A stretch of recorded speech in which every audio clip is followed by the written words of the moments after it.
Chapter 684. In an instant, Renbochin was sucked toward Tu Hong. Everyone at the side cried out in alarm. However, in the next moment, this exclamation turned into a gasp of cold air. Everyone inhaled in unison. Even Hong Xian, Bai Shihu, Lu Ruoyao, and the others gasped. When the two of them were 3 meters away from each other, they suddenly bounced away from each other. It was as if the two of them had punched each other in the air without anyone seeing. Renbochin was suddenly smashed to the ground, while Tu Hong bounced away diagonally into the air. Then, the two of them suddenly flew toward each other, got closer and closer, and then bounced away from each other again. It was as if the two of them were fighting in the air that no one could see. The sudden changes made everyone a little stunned. They didn't know whether to breathe or not, and they couldn't make a sound with their mouths open. Bang! This time, Renbochin couldn't control his body again and fell to the ground. He immediately rolled backward to stabilize himself and looked up at Tu Hong, who was falling from the sky. At this time, Tu Hong was also shocked. He knew better than anyone else that the two of them didn't make contact at all, and it was as if they were suddenly bounced away by the air. In other words, it was this thing on his waist that took him away. What did you do to this thing? Tu Hong landed on the ground and asked with a gloomy expression.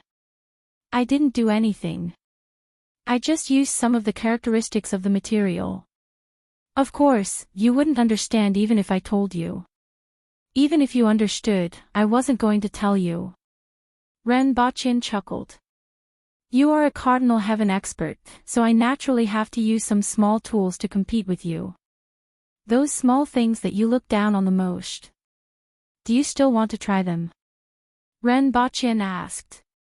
The difference between a Cardinal Heaven expert and an ordinary person isn't just in strength and speed, but also in reaction speed. No matter what you did, you need to be able to react in time before you can use those small tricks. Did you not expect me to do that when I suddenly jumped on top of your head? That's why you almost couldn't react in time. That's why I almost caught you just now. As long as I'm faster to the point where you can't react, I will definitely be able to catch you, Tu Hong said seriously and then grinned. You will definitely lose. Renbochin spread his hands. What else could he say? Continue to work hard. He continued to pose and beckoned, come. Tu Hong stood there, his aura rising, and his muscles began to bulge. His clothes were tightly wrapped around his body. With a ripping sound, Tu Hong's clothes exploded, leaving only a pair of shorts on his body. At the same time, green patterns began to appear on his body.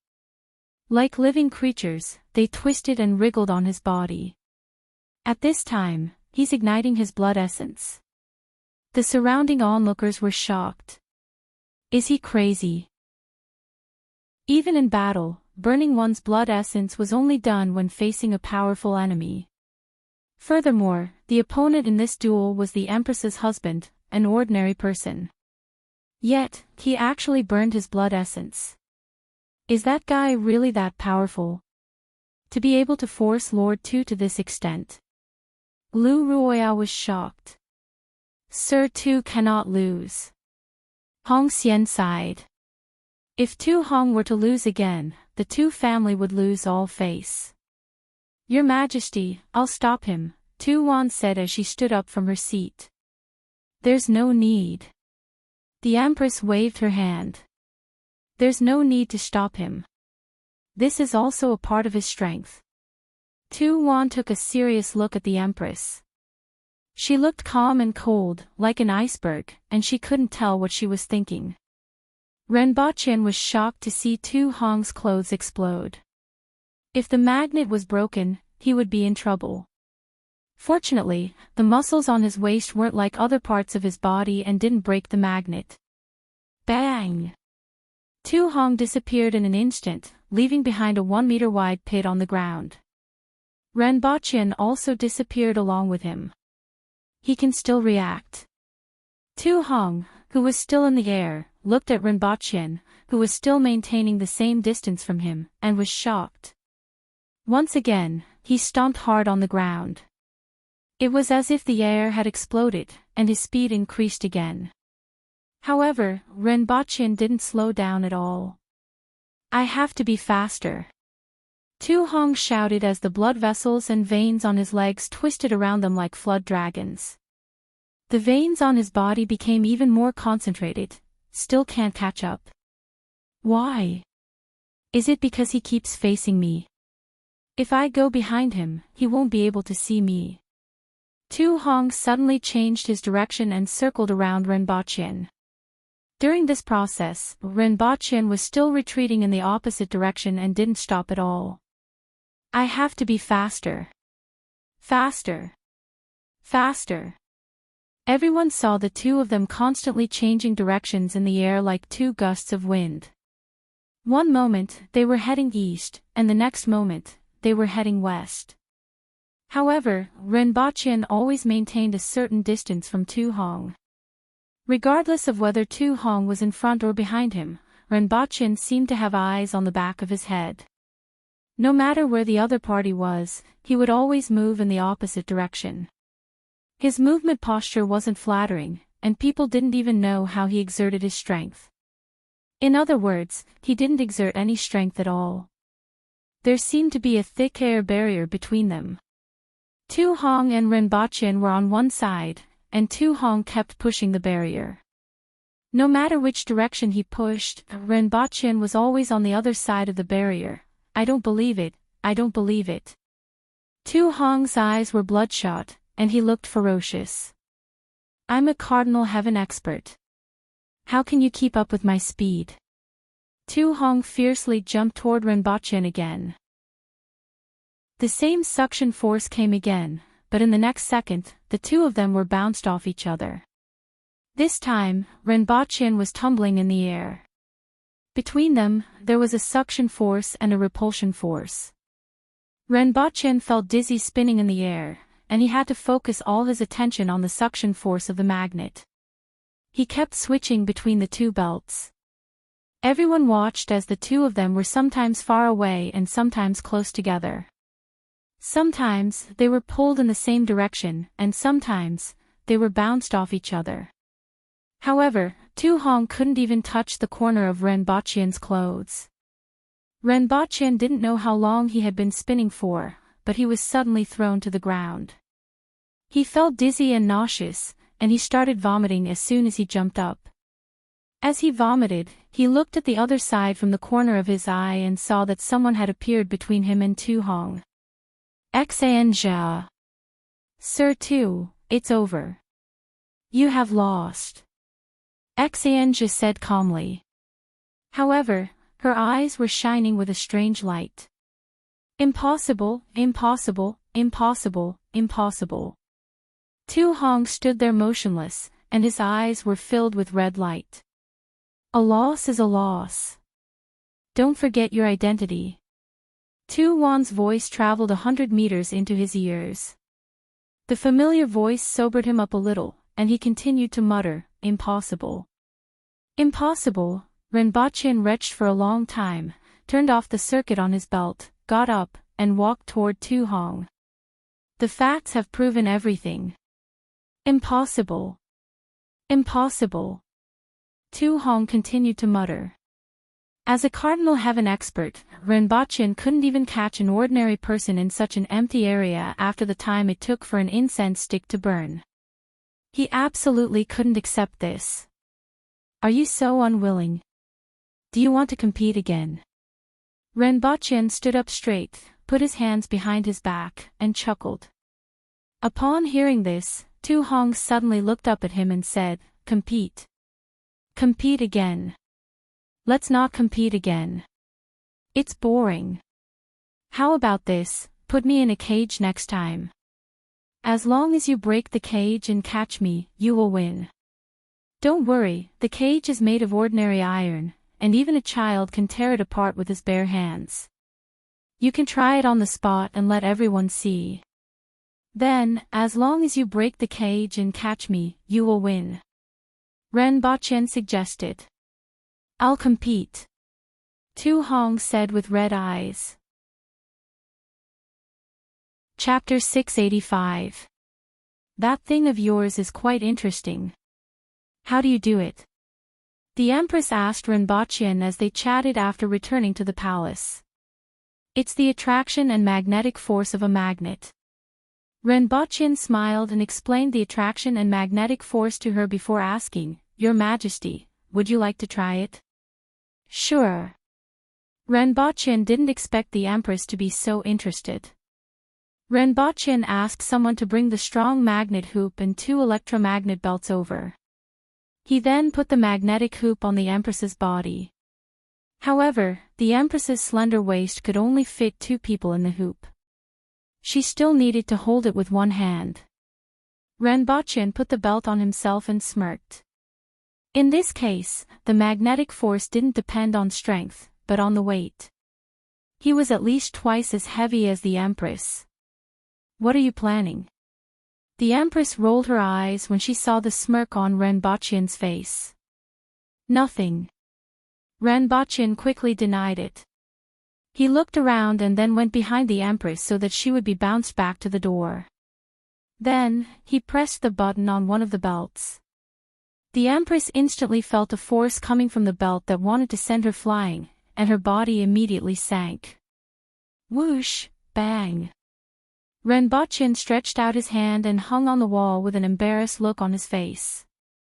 This doesn't make sense. Your Majesty didn't use any force, so why am I the one who flew out? Humph, I knew you were hiding something.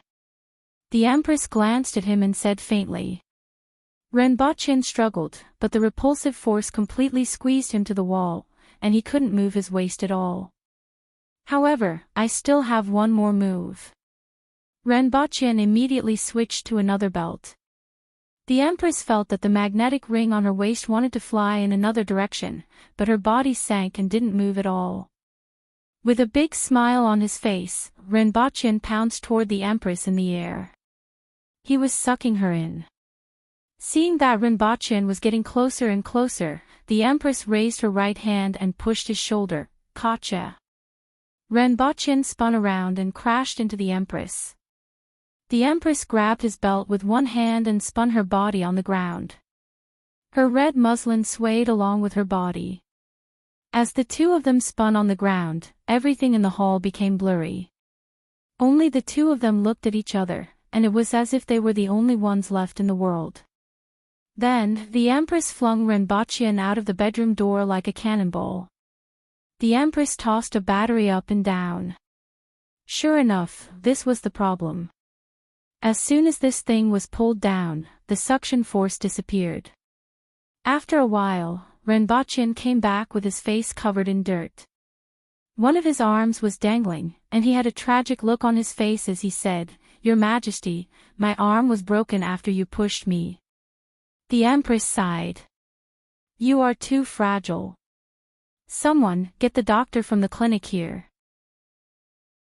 Rinpoche sighed and said, To Her Majesty, there aren't many people who aren't fragile, right? Fortunately, in the end, the doctor at the clinic took a look at him and found that it was just a dislocation, so he pushed him back. Rinpoche's victory caused quite a stir among the officials of Lan City. Although Rinpoche looked a little disheveled, he was only at the level of a Sifang heaven expert. He was only at the level of a cardinal heaven expert, while Tu Hong was a cardinal heaven expert. Even after the time it took to burn a stick of incense, they still couldn't catch him. Furthermore, most of the time, Rinpoche's speed wasn't inferior at all. This was enough to shock everyone watching at the scene. First, Du Laolu defeated Tu Yu. Then, there was the match between Rinpoche and Tu Hong. The results of these 2 matches had always been a huge shock to the Aboriginal officials. Rinpoche's words after the duel between Du Laolu and Tu Yu were also heard by everyone during this duel. Now, everyone was waiting for the next match in 7 days. While the officials of Lan City were shocked, the students of the academy were greatly encouraged, and their confidence skyrocketed. On the other hand, everyone in Tu Hong's residence was disappointed. No matter what the reason was, Kismet Heaven 2 Yu lost to Four-Way Heaven Expert Du Lao Lu and Cardinal Heaven Expert Tu Hong lost to Four-Way Heaven Expert Ren Baqin. The results of these two matches made everyone in the two residents unable to raise their heads. They were also waiting for the next match.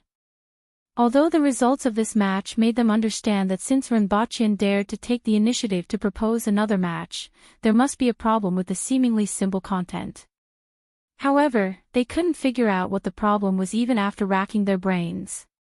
General Xianjia. Ren Baqin called out to Xianjia, who was walking in the palace, with a kind smile on his face. What's the matter? Xianjia pushed up her glasses. Behind the lenses was a sharp gaze. With these glasses, she could finally see everything in this world clearly. As a result, her attitude toward Ren Baqin, who had given her these glasses, was much better. At least, it wasn't as cold as before. Can you help me with an experiment? Ren Baqin tried to make his expression more amiable. Back then, he had used an electric baton and knew that the resistance of ordinary people in Dayo to electricity was only slightly better than that of people on Earth. However, he wasn't confident in dealing with a Cardinal Heaven expert. He had to make the other party lose their strength without endangering their lives. Therefore, he needed a Cardinal Heaven expert as a test subject. Although there were experts of this level everywhere in the Imperial Court. In other words, the Imperial Court was basically filled with such experts, it wasn't easy to find a test subject. Therefore, he set his sights on Xianjia, who was in the palace. Test. Xianjia was a little puzzled. What do you mean? It's to help me test the power of a piece of equipment and see what effect it has on a Cardinal Heaven expert, Ren Baqin said bluntly. Are you going to test it? Xianjia asked directly. Yes. That will have to wait until after I see Her Majesty. Xianjia replied straightforwardly. Thank you very much. I'll treat you to a cake. Ren Baqin reached out and took out a piece of cake from nowhere. Ren Baqin felt like he was about to become Doraemon. However, Doraemon could take out all kinds of things like see-through glasses, while he could only take out all kinds of desserts. Who asked the people in the palace to only recognize desserts? Desserts were now almost a hard currency in the palace. At the very least, they could be used to deal with the Empress, Qing Yuan, Hong Yuan, Lin Chaola, and the person in front of him. Xianjia didn't refuse. She took the cake from Ren Baqin's hand and walked toward the Empress's quarters. Ren Baqin returned to Pingle Park to play the slapping game with Tian Tian and Gun Gun. When the two pandas slapped him, Ren Baqin dodged them and slapped them with the back of his hand. The two pandas would turn around and sit there in a daze for a long time. After playing for a while, tears started to fall from Tiantian's and Gungun's bean-sized eyes. Ren Baqin couldn't play anymore. Fortunately, Xianjia came at this time. Chapter 686. Take a seat first. Ren Baqin brought Xianjia to a room in Pingle Park. There was only one chair inside, and there were rows of wooden boxes in the corner. It looked like a storeroom. From the two uncovered boxes, one could see that they were filled with stun grenades that they had seen before. While Xianjia stood there and sized up the room, Ren Baqin moved a few boxes from the side and took out a set of equipment. 5 cylindrical lithium batteries were connected in series and connected to an electric current controller. To calculate the damage caused by the electric current, one needed to calculate the voltage and the current flowing through the human body. However, this electric current controller could display the value of the current flowing through the human body. All right. Ren Baqin looked up and saw that Xianjia was still standing there. Can you take off the metal armor? The test results won't be accurate if you are wearing metal armor. What do I need to do? Xianjia asked. You need to be electrocuted to test the resistance of a Cardinal Heaven expert to electricity and the effects of it, Ren Baqin said. Here. Xianjia asked again. Yes. Without another word, Enchanting took off her half-body armor, revealing her smooth abdomen and beautiful curves. Renbochin thought that Enchanting would be naked like before and even prepared clothes for her. He didn't expect her to be wearing a sports vest. This thing is quite comfortable to wear. Enchanting tugged at the hem of the sports vest and took off her combat skirt. She was still wearing the standard safety pants. Renbochin felt that Enchanting was a little similar to Lin Chaola. They didn't understand or guard each other much. They were both in the palace, so why did the Empress have such a big reaction? Renbochin was a little curious. If the Empress didn't guard against this, he would be in for a treat. However, the experiment was more important now. At this moment, Renbochin looked at this extremely beautiful bespectacled lady who was wearing a sports singlet and safety pants. He didn't feel much about it and directly handed Enchanting a metal clamp. The wire at the end of the clamp was connected to the battery through an electric current controller. Test 10 mA first. Renbochin adjusted the electric current controller as he spoke. The room was still considered dry, and the other party wasn't wearing metal armor. An electric current of 100 mA was needed to cause fatal damage. The Aboriginals had a higher resistance, and the Cardinal Heaven experts had a higher resistance. However, Renbochin wanted to conduct a detailed test from the start. How do you feel? Renbochin asked. I don't feel anything. Enchanting was slightly curious as she watched him fiddle with those things. To her, these things were very fresh and interesting. In the past, she wouldn't have cared, but after going to Earth and seeing so many things that she had never seen before, she began to be curious about Renbochin's things. Renbochin nodded and said, ordinary people can sense it at 5 mA. It seems like their resistance is much higher than that of ordinary people. It's 20 mA now. How do you feel? Renbochin asked after adjusting it. A normal man would have felt his hands numb under this electric current, and it would be difficult for him to release the electrodes. However, Enchanting's reaction was, it's a little itchy, as if a bug is crawling. How about now? This time, Renbochin adjusted it to 50 mA, a value that would make it difficult for ordinary people to breathe. It's still a bug crawling and it even bit me. The bespectacled girl looked at the iron clamp in her hand curiously and casually clamped it on her finger. Renbochin set it to 80 mA. It's a little numb. When he adjusted it to 100 mA, Enchanting still felt numb. It wasn't at the level where a normal man would feel numb at 20 mA and be unable to release the electrodes. When Renbochin gradually increased the electric current to 150 mA, Enchanting suddenly let out a soft groan. Or rather, it should be said that she moaned. Ah! This moan made Renbochin's heart skip a beat. After all, he could ignore such a woman sitting in front of him. However, who could ignore her if she let out such a sound? It's a very strange feeling. Enchanting was at a loss. When the electric current passed through her body just now, there was an inexplicable feeling in her body. It was like an impulse that made her panic. Renbochin calmed down and asked, what do you feel? Try again. Enchanting looked puzzled. Ah! As Renbochin turned on the electric current, Enchanting let out another soft moan. Enchanting composed herself and said, it's numb. Renbochin adjusted it to 250 mA again. This time, it was a soul-stirring moan. Enchanting had no idea what it meant for others to hear her make such a sound. Renbochin was speechless. He looked up at Enchanting, who was in front of him, and then looked at the electric current controller in his hand. Renbochin felt that this experiment couldn't continue. Wait for me. Renbochin left Enchanting in the room and went out to look for something suitable. If she let out such a sound again, he wouldn't be able to continue the experiment. He had the idea of finding a man to experiment on, but after thinking about what would happen if a man made such a sound, Renbochin felt that it was better to let Enchanting go. After a while, Renbochin returned with 2 wooden sticks that had been cut and handed one to Enchanting. "What are you doing?" "Biting it," Renbochin replied. "This will make the sound softer."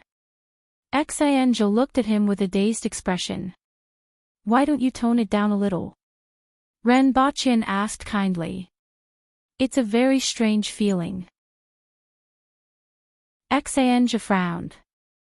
"I will try not to make any sound." However, when the electric current reached 300 milliamperes, Enchanting's body spasmed. It was as if she was having an epileptic seizure, and she let out a high-pitched moan, F***ck. When Renbochin saw her reaction, a fire started to burn in his stomach. He was so frightened that he switched off the electric shock device and ran out of the room. Enchanting didn't know what was going on, but he knew better than anyone else. He went out and poured a basin of water from head to toe before he felt slightly better. "Damn it, didn't I just want to do an experiment on the effects of electric current on a cardinal heaven expert? Do I have to be so scary?" Renbochin felt that he was too innocent. When Renbochin calmed down and wanted to return to his room, Enchanting had already dressed up and came out. "The experiment isn't done yet," Renbochin said. "I still feel that something isn't right. I have to go back and think about it." Enchanting's face was flushed. Although she tried her best to look calm, her eyes were wandering, and her expression was completely different in Renbochin's eyes. Renbochin didn't say anything else and took out a piece of cake. If Enchanting went back and figured it out, things would be bad. Although this was unlikely, she wouldn't be able to figure it out without any source of information. However, if she refused to do the experiment, where was he going to find a suitable cardinal heaven expert? Chapter 687.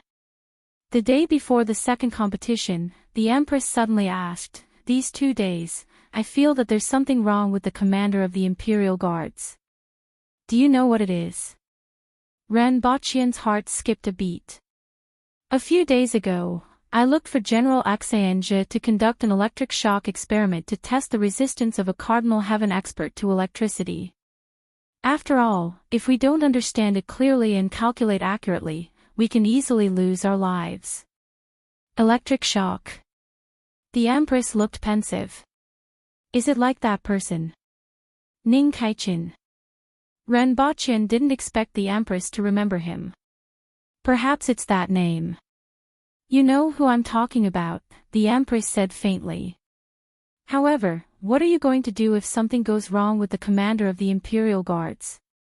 "There won't be any problems. Ning Kaichin was an accident," Renbochin replied. "If something goes wrong, I will be the commander of the Imperial Guards." "Forget it, I still have to protect you." The Empress waved her hand and glanced at him.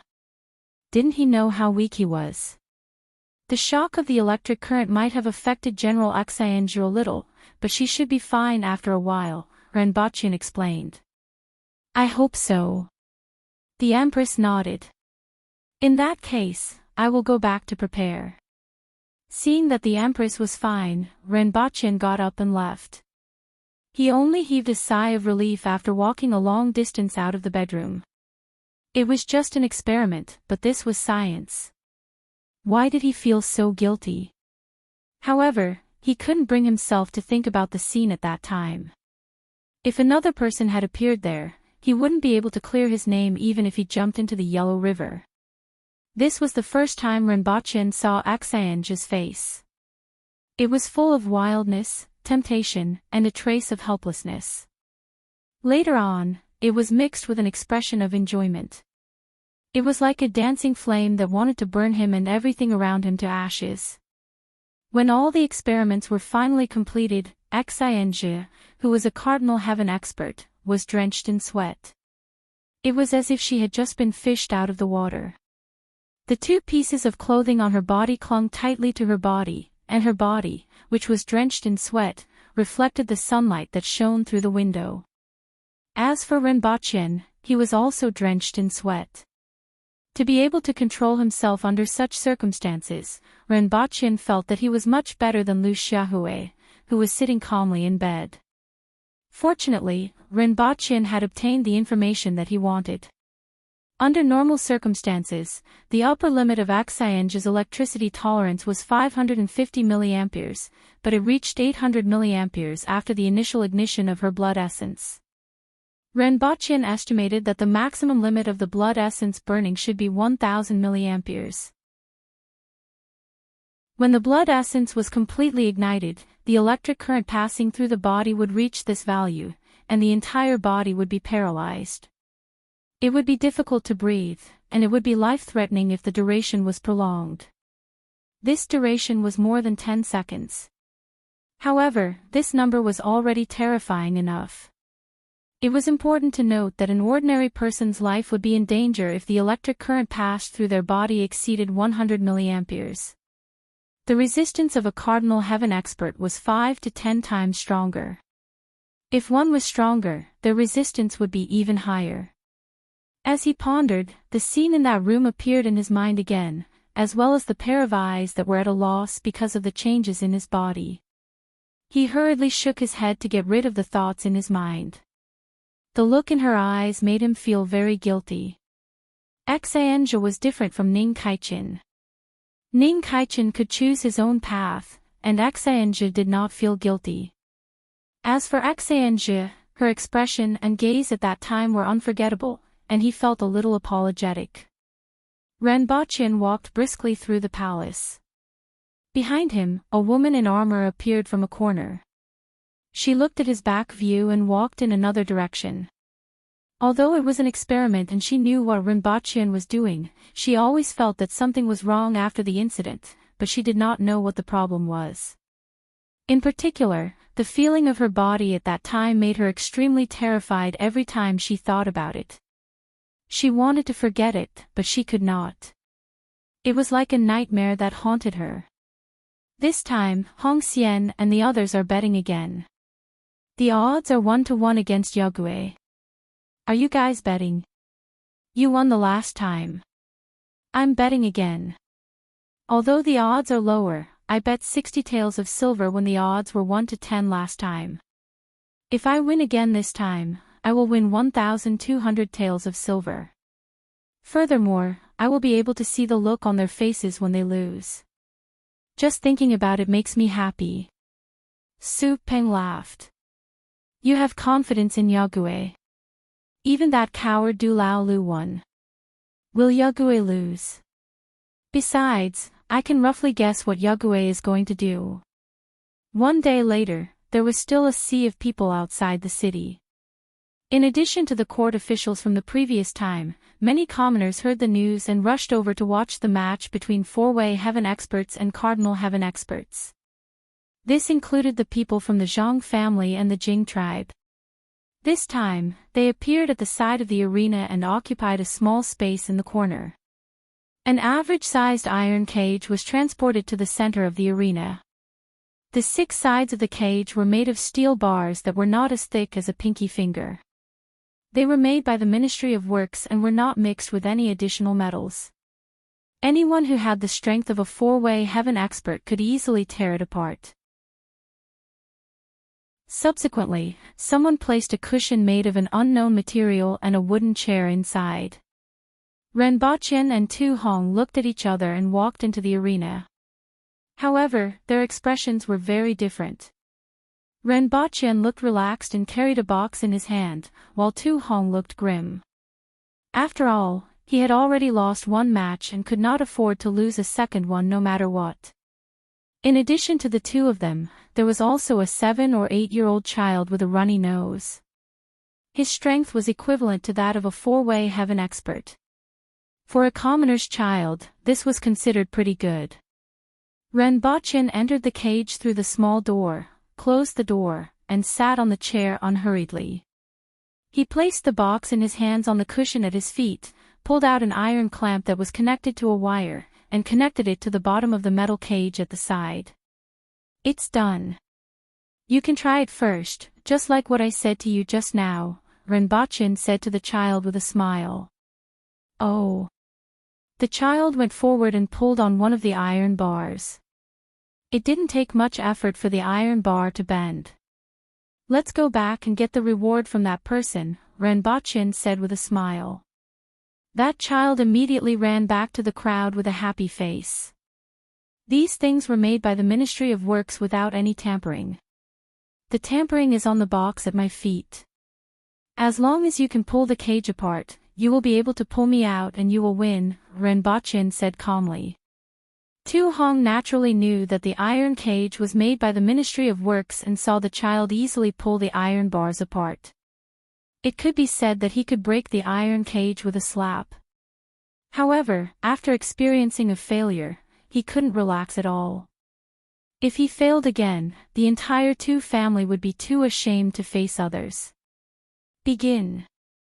Xianzhi appeared in the field and said to the two of them. Is there anything else you want to say? Renbochin smiled. This time, Tu Hong was rather quiet. It seemed that he had learned from his mistakes. Tu Hong only glanced at him before taking large strides forward and reaching out to grab the iron bars in front of him. With this thickness, he could tear it apart like a piece of paper. As long as he could tear this iron cage apart, he would win. No matter how many tricks the other party had, it would be useless. However, the moment his fingers touched the iron cage, it was as if something exploded between his fingers and the iron bars, causing him to subconsciously flick his hands away. Is this the other party's trick? Tu Hong was delighted. Although he didn't know what it was, he was certain that he would win if this was the case. Then, he grabbed the iron bars with both hands at an even faster speed.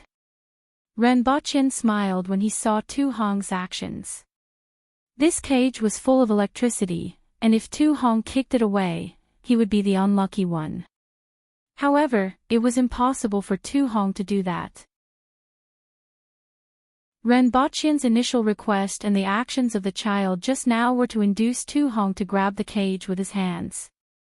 If Tu Hong couldn't jump out of this trap, Renbochin would definitely win. Everyone at the side saw Tu Hong stop after grabbing the iron cage with both hands. His body twitched from head to toe, and his beard curled up. Then, he fell to the ground with a loud thud. Everyone at the side was shocked. What happened this time? They had clearly seen the child bending the iron cage, but Tu Hong had suddenly collapsed after grabbing onto the iron cage. What had happened? Everyone had no idea what was going on. However, it seemed like Tu Hong couldn't get up. Tu Hong, who was a Cardinal Heaven expert, fell to the ground just like that. Did Renbochin, the principal of the Black Bamboo Academy, win again? Tu Hong couldn't even tear the cage apart. It seems like it was an experiment that day. Xianzhi, who was watching from the side, suddenly heaved a sigh of relief. Although her reaction seemed a little strange, it should be normal, right? Chapter 688. Tu Hong fell to the ground, and the people from the Tu family immediately rushed out to check on him. Fortunately, he was only paralyzed and was fine. What did you do? Tu Yu roared with a twisted face. Trick. Renbochin smiled and reached out to touch the cage. Do you want to touch it too? I'll do it. One of the guards immediately stepped forward with a fearless expression as if he was ready to die a martyr. He pulled on the cage with both hands and immediately broke the 2 iron bars. Nothing happened. The guard was prepared to lie on the ground and was a little nervous. However, nothing happened and he scratched his head in confusion. Did you poison it? Have you detoxified it now? Tu Yu suddenly thought of something and said with certainty, when you touched the cage just now, you detoxified the poison on it. After all, Renbochin had another identity. Although it was often overlooked, it was easy to remember at this time. He was a poison warrior who had poisoned tens of thousands of people in Great Xia. Do you want to touch it? Ren Bachyan laughed. I'll do it. Another guard stepped forward and touched the cage, but nothing happened. Sure enough. You really poisoned it. Now that you have detoxified it, it will be fine for others to touch it. We agreed on a competition, but you actually used poison. Tu Yu shouted as if he had discovered Ren Bachyan's secret. Poison. The crowd at the sides suddenly became a little chaotic. If Ren Bachyan used poison in this competition, it would be a little too much. In order to prove his guess, Tu Yu reached out to touch the cage and found nothing. See, I told you that you used poison. However, as soon as he finished speaking, a strong electric current passed through his body, and he fell to the ground like a pendulum. Smoke began to rise from his head, and a burning smell spread. The electric current is still a little too strong, Ren Bachyan thought to himself. Just now, he had adjusted the electric current in his sleeve, but it seemed to be a little too strong. Fortunately, it wasn't fatal. Tu Yu. The crowd was in chaos again when they saw Tu Yu's reaction. You really poisoned it. Ren Bachyan randomly pointed at someone and said, Why don't you touch it? I didn't do anything. I'll touch it then. The man stepped forward and touched the iron bar without saying a word. However, there was no reaction. I'll do it. Another person stepped forward to touch the iron bar. After a moment of trembling, his whole body fell straight down.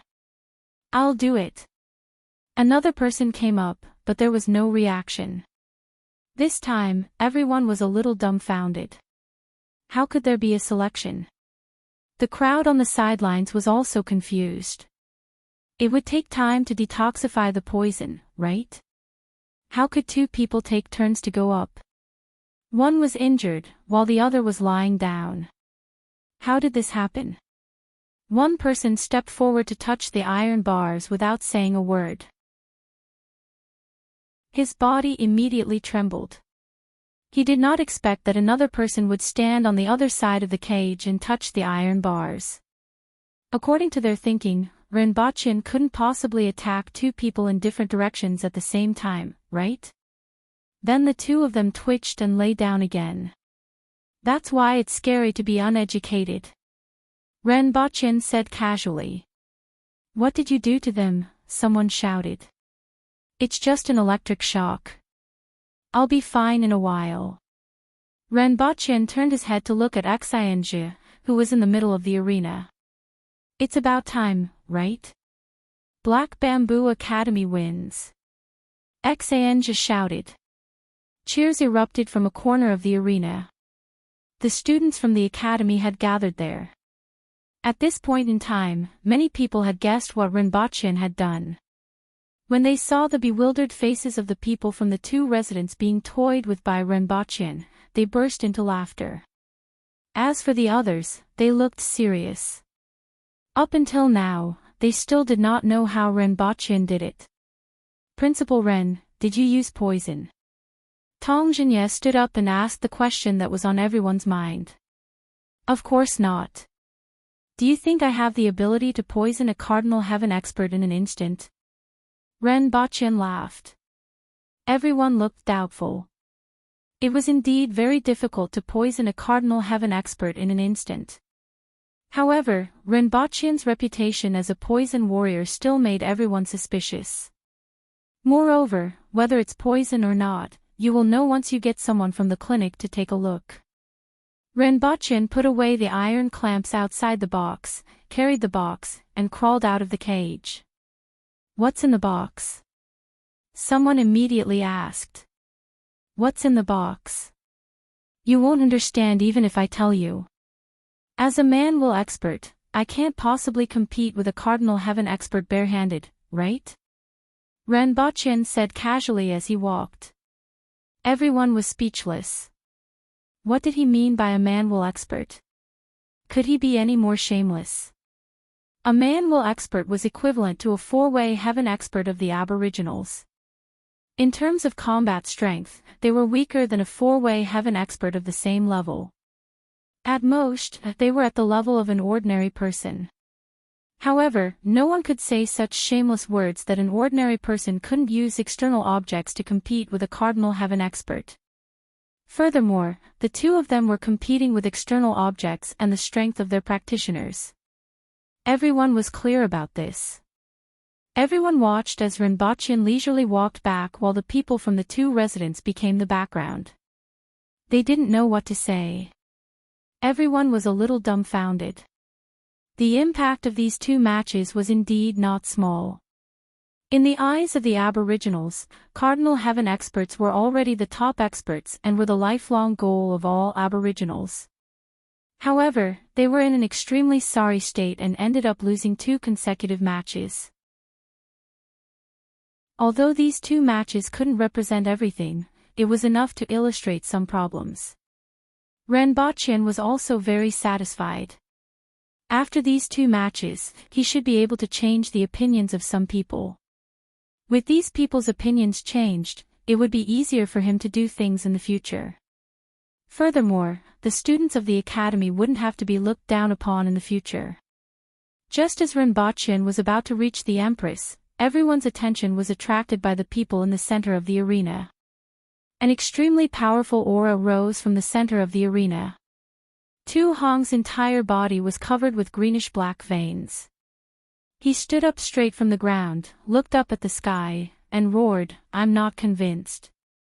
Rinpoche immediately stopped, turned around, and looked at Tu Hong with an amused expression. "You still want to compete? Let's compete again. I don't believe that I can't win after painstakingly attaining the Cardinal Heaven level." Tu Hong roared angrily. His face was full of unwillingness, anger, and grievance. "Then what do you want to compete in?" Rinpoche felt that he should give his opponent a chance. "Our fists."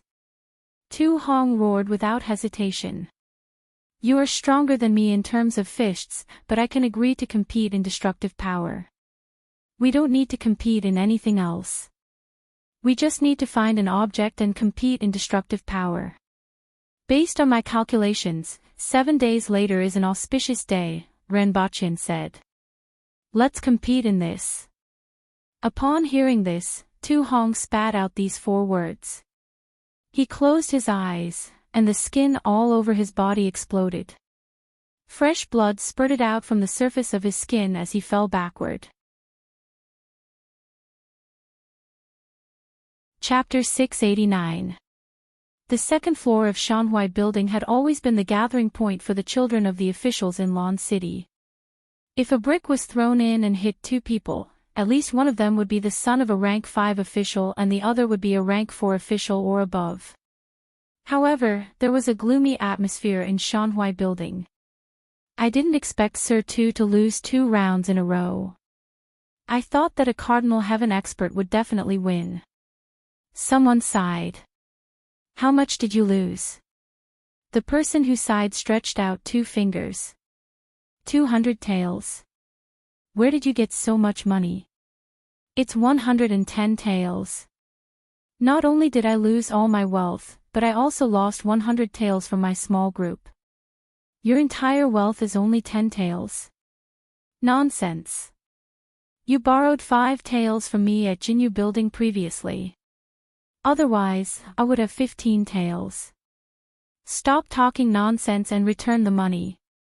If the young masters of Great Xia and the Yun nation heard their conversation, they would laugh themselves to death. Not to mention the children of the aristocratic families, even the young masters of the wealthy families were rich. 100 taels. It wasn't even enough for them to drink in the brothel. However, to the pitiful young masters of the Aboriginals, this was already a huge sum of money. Most of them only had a monthly allowance of 10 taels, and the better ones only had a monthly allowance of a few dozen taels. Even Tong Lan, a genius who had attained the Kismet Heaven realm before the age of 10 and whose grandfather was a rank 3 official, only had a monthly allowance of 30 taels. In the previous 2 rounds, many people had lost even more than their faces. Not only did they lose all of their monthly allowance, but they also lost all of their younger siblings' wealth. Now, these people were just waiting for a time to gather at the top of the clock tower. Of course, there were a few people who weren't affected. For example, Hong Xian, Bai Shihu, and Shi Yueya. Although the students from the school won some, there were too many people who bet on Tu Hong. After compensating the students, they still made a lot of money. Lu Ruoyao was the only one who looked unhappy. She had bet on Tu Hong twice in a row. Even with the bonus of being the banker, she still lost a lot. More importantly, that guy actually won 2 rounds. There was nothing more tragic than losing money while her enemy was in the limelight. Tang, tang, tang, footsteps could be heard coming from the stairs. It sounded like there were at least a dozen people. Hong Xian, we're here to withdraw money. Su Ping walked up the stairs in front and swept a glance at the gloomy atmosphere on the second floor. He felt a burst of joy in his heart as he laughed heartily. When the people on the second floor saw that Su Ping and the person behind him were all students from the Black Bamboo Academy, they snorted coldly. What's the hurry? Have you never seen money before? Lu Ruoyao raised her head and said with a sharp tongue. In any case, she disliked Ren Baqian and everyone from the Black Bamboo Academy. Of course it's urgent. I'm still waiting to bet on the next round. I don't know if you guys will be the banker again. Su Ping beamed with joy. He had made a fortune this time. In other words, the odds of 110 for the first round had earned many students a huge sum of money. Many of the commoner students also took out a few taels of silver for him to bet, and the total sum was not a small sum. Not to mention, most of the students in the academy were the children of officials. Although their monthly allowance was much lower than the others due to their low talent, they didn't have much time to drink or play after entering the academy. Instead, they had saved up quite a bit of money. When added together, it was a huge sum. Many people were furious when they heard what Su Ping said. Everyone upstairs had lost money, but that group of people actually came to their door to ask for money. Many of them looked fierce and wondered if they should slap them to the ground first to satisfy their craving. However, as more and more people went up to the second floor, especially the 2 people who appeared at the end, these people restrained themselves a little. However, they still glared at them. I haven't seen everyone in a long time. Shirgan went upstairs, cupped his hands, and smiled at everyone. Humph. Tong Lan's small face was almost up to the sky, and she acted as if she didn't see anyone. What's there to be arrogant about, little girl? Someone said unhappily. Who are you talking about? Tong Lan immediately glared at him. Little girl, you're not tall, but you have a big temper. That person snorted. I'm a little taller than you. Tong Lan's voice suddenly sounded from that person's table. In a flash, Tong Lan landed on that person's table and stepped on his head. That person's 2 fists formed a bull's horn posture. He used one hand to block Tong Lan's foot, and the other fist to punch Tong Lan's lower abdomen. Tong Lan was quite famous, and many people knew that the Tong family had a genius. However, Tong Lan was only 11 years old, and only a few people had seen her fight. He didn't mind trying to see if she was as powerful as the rumors said. Stop! Hong Xian appeared at the table and stopped the 2 of them. Tong Lan's foot and Hong Xian's palm collided. Tong Lan did a backflip and landed on the ground. The table that she was stepping on was also broken into pieces. Hong Xian took 2 steps back. When Tong Lan landed on the ground, the corners of her mouth curled up, revealing her 2 small canine teeth. Then, she pointed at Hong Xian and said, "What's on your head?" Hong Xian was stunned and reached out to touch her hair. However, at this moment, Tong Lan suddenly erupted.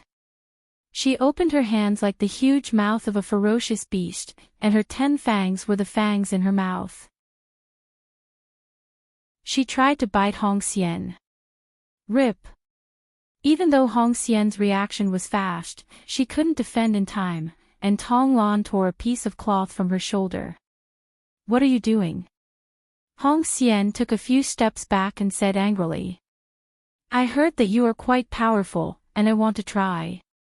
Tong Lan said with a little excitement on her face. Then, she charged forward. Tong Lan, we are here for serious business. Shirgan appeared behind Tong Lan and tried to grab the back of her neck. In the end, Tong Lan kicked his hand away like a scorpion swinging its tail. However, after being entangled by Shirgan, Hong Xian got into a good stance and said, I don't intend to fight with you. Don't be overbearing. Tong Lan. Shirgan had a helpless look on his face. Forget it. This time, I am here to collect my pocket money. I will find trouble with you next time. Tong Lan pondered for a moment and said to Hong Xian with her small face. Bai Shihu, get someone to settle the bill for them. Hong Xian shook her head and said to a burly man sitting in the corner. Even though the fight didn't end, everyone knew that this girl named Tong Lan wasn't a kind person. She brazenly attacked Hong Xian, who was very famous among the younger generation. Furthermore, she didn't provoke her. It seemed like Lan City would have another ancestor in the future. Are you guys still going to open the bet? Su Peng asked with a smile.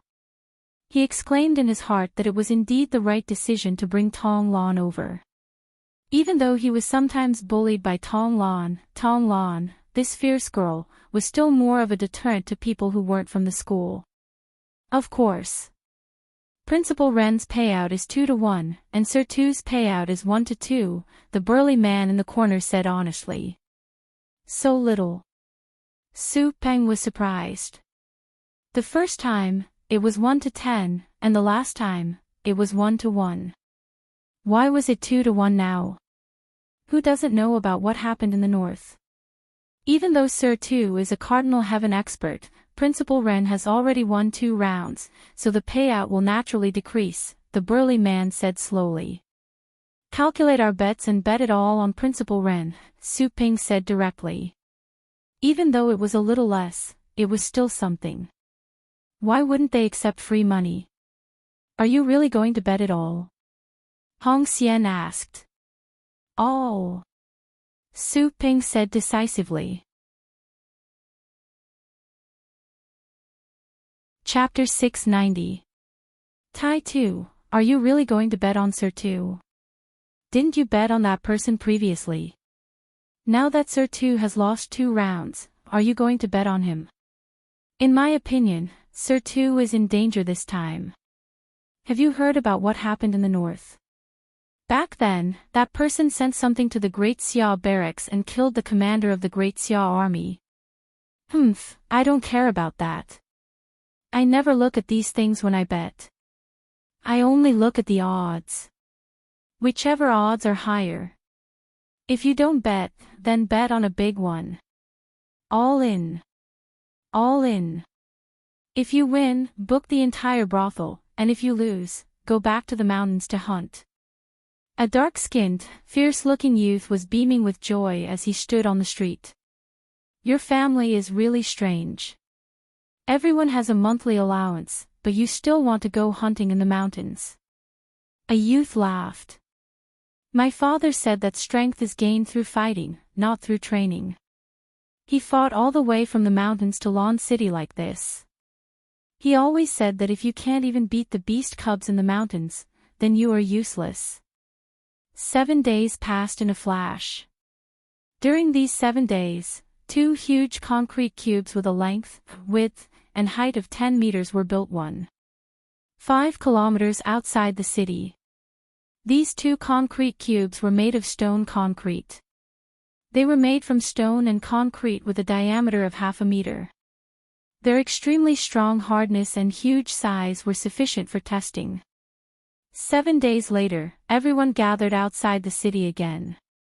A group of people looked at the huge metal pipe placed at the side and whispered to each other, guessing the function of the metal pipe. Is it a weapon? Is it used to smash people? I don't know. Who do you think will win this time? Logically speaking, I definitely think that Sir Tu will win, but after the 2 rounds of competition, I don't know anymore. Everyone nodded. Cardinal Heaven experts were the pinnacle in the hearts of the Aboriginals. They were the top experts. If someone was said to be able to defeat a Cardinal Heaven expert in the past, they would have laughed hysterically. However, after the 2 rounds of competition, everyone's thinking had changed. The principal of the Black Bamboo Academy was indeed skilled. Of course, if they were to fight, it was obvious that the Cardinal Heaven expert would win. However, if they were to compete, the principal of the Black Bamboo Academy, who had endless tricks up his sleeves, would be unpredictable. He's here. His Majesty is here. While everyone was talking, someone suddenly shouted. Everyone immediately dispersed and made way for the Empress's imperial chariot. This time, no matter who wins or loses, let's end it like this. In the carriage, the Empress reclined on a thick animal skin and held a copy of One Piece in her hand. She didn't even raise her head as she spoke to Rinpoche. I know that you need to establish your authority if you want them to change their minds. However, according to your words, you can't always take advantage of a sheep's fur, and you can't always grab him and bully him. Got it. Rinpoche didn't know whether to laugh or cry. Yes, it was indeed not a good idea to bully someone. In any case, he was a Cardinal Heaven expert and one of the top experts in the Aboriginals. Tu Hong was probably doubting his life now. The carriage stopped, and Rinpoche jumped down first. He turned around and extended his hand to help the Empress up. However, when he turned around, he realized that the Empress had already disappeared. When he turned his head again, he realized that the Empress was already sitting on the chair. Greetings, Your Majesty. Everyone bowed in unison. Well, get ready to start, the Empress said faintly and shifted her gaze back to the comic in her hand. Xan just stepped forward and said, I won't say much about the rules. There are 2 concrete blocks in front, and the winner will be determined by the degree of destruction. Sir Tu, Principal Ren, get ready. Sir Tu, you first. Rinpoche chuckled. Tu Hong glanced at him, didn't say a word, and strode toward the 2 huge blocks in front of him. These 2 blocks were the result of the prisoners of war working day and night. They had been built the day before yesterday, and Rinpoche had seen them personally. He had sufficient confidence in them. As he got closer, the blocks became bigger and bigger in his field of vision. Tu Hong's body was like a tiny dot in front of the blocks, and the contrast was extremely strong. 2 meters in front of the blocks almost occupied his entire field of vision. In front of him was a city wall, and it was much thicker than the city wall. Tu Hong's clothes exploded, and green veins began to crawl all over his body. Then, the fine veins turned into a greenish-gray color and wandered around Tu Hong's body. Everyone in the distance could feel the strong aura. Those who were weaker could even feel the pressure on their hearts. Tu Hong took a deep breath, raised his arms slightly, and struck a pose with his fists up and down. Then, he stomped on the ground and soared into the sky. Countless shadows of his fists smashed into the middle of the blocks. Bang! With his fists as the landing point, the gravel flew in all directions with a piercing sound.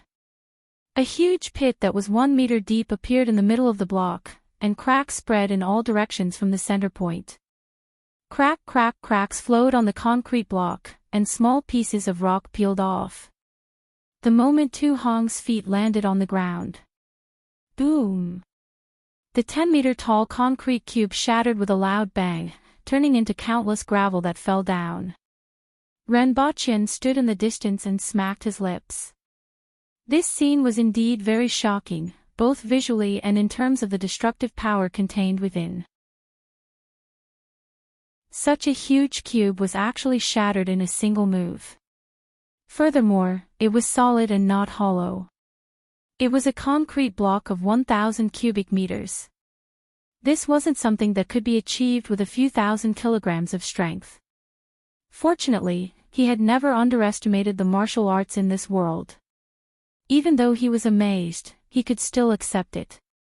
Li Fu could collapse a mountain with a single strike.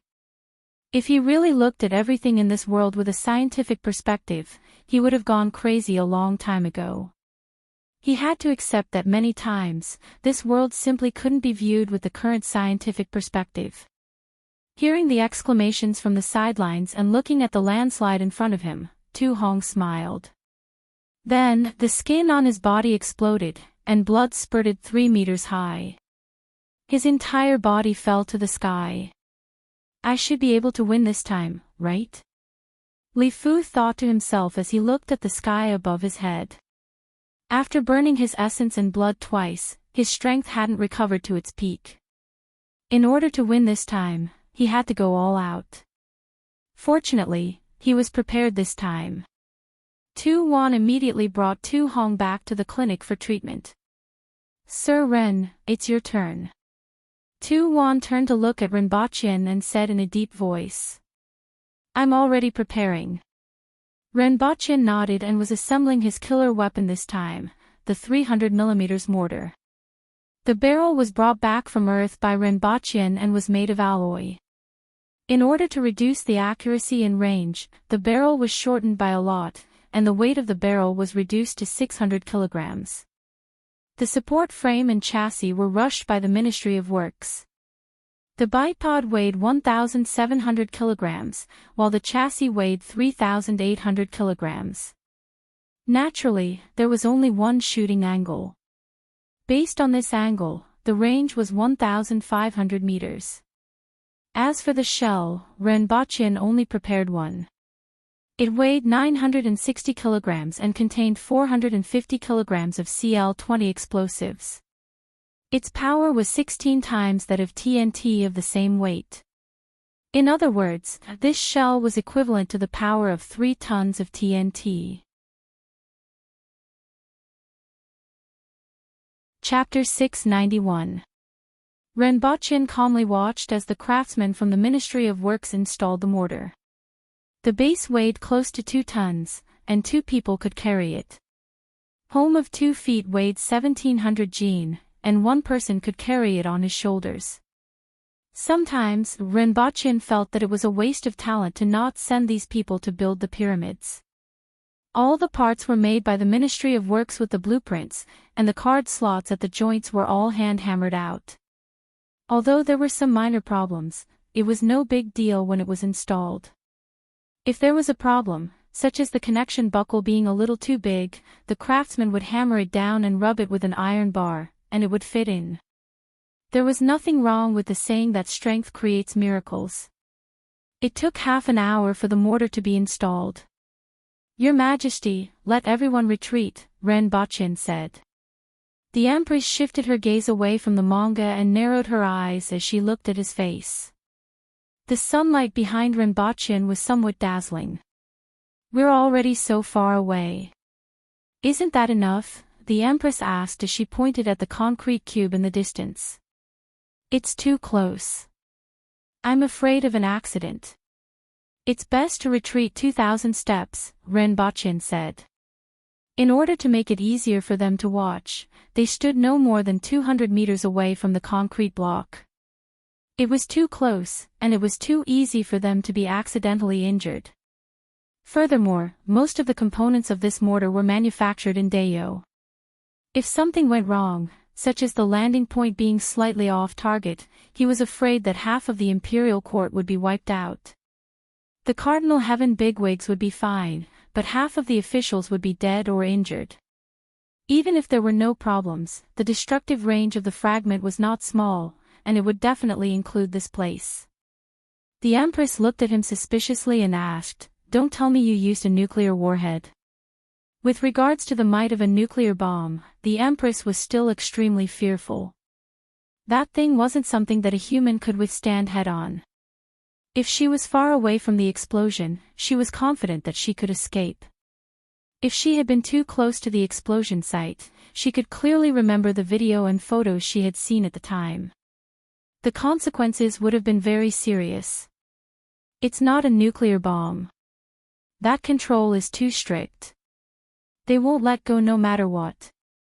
However, the power of this cannonball isn't weak. Otherwise, how can everyone be convinced? Renbochin said. The Empress looked suspiciously at Renbochin again before calling Exange over.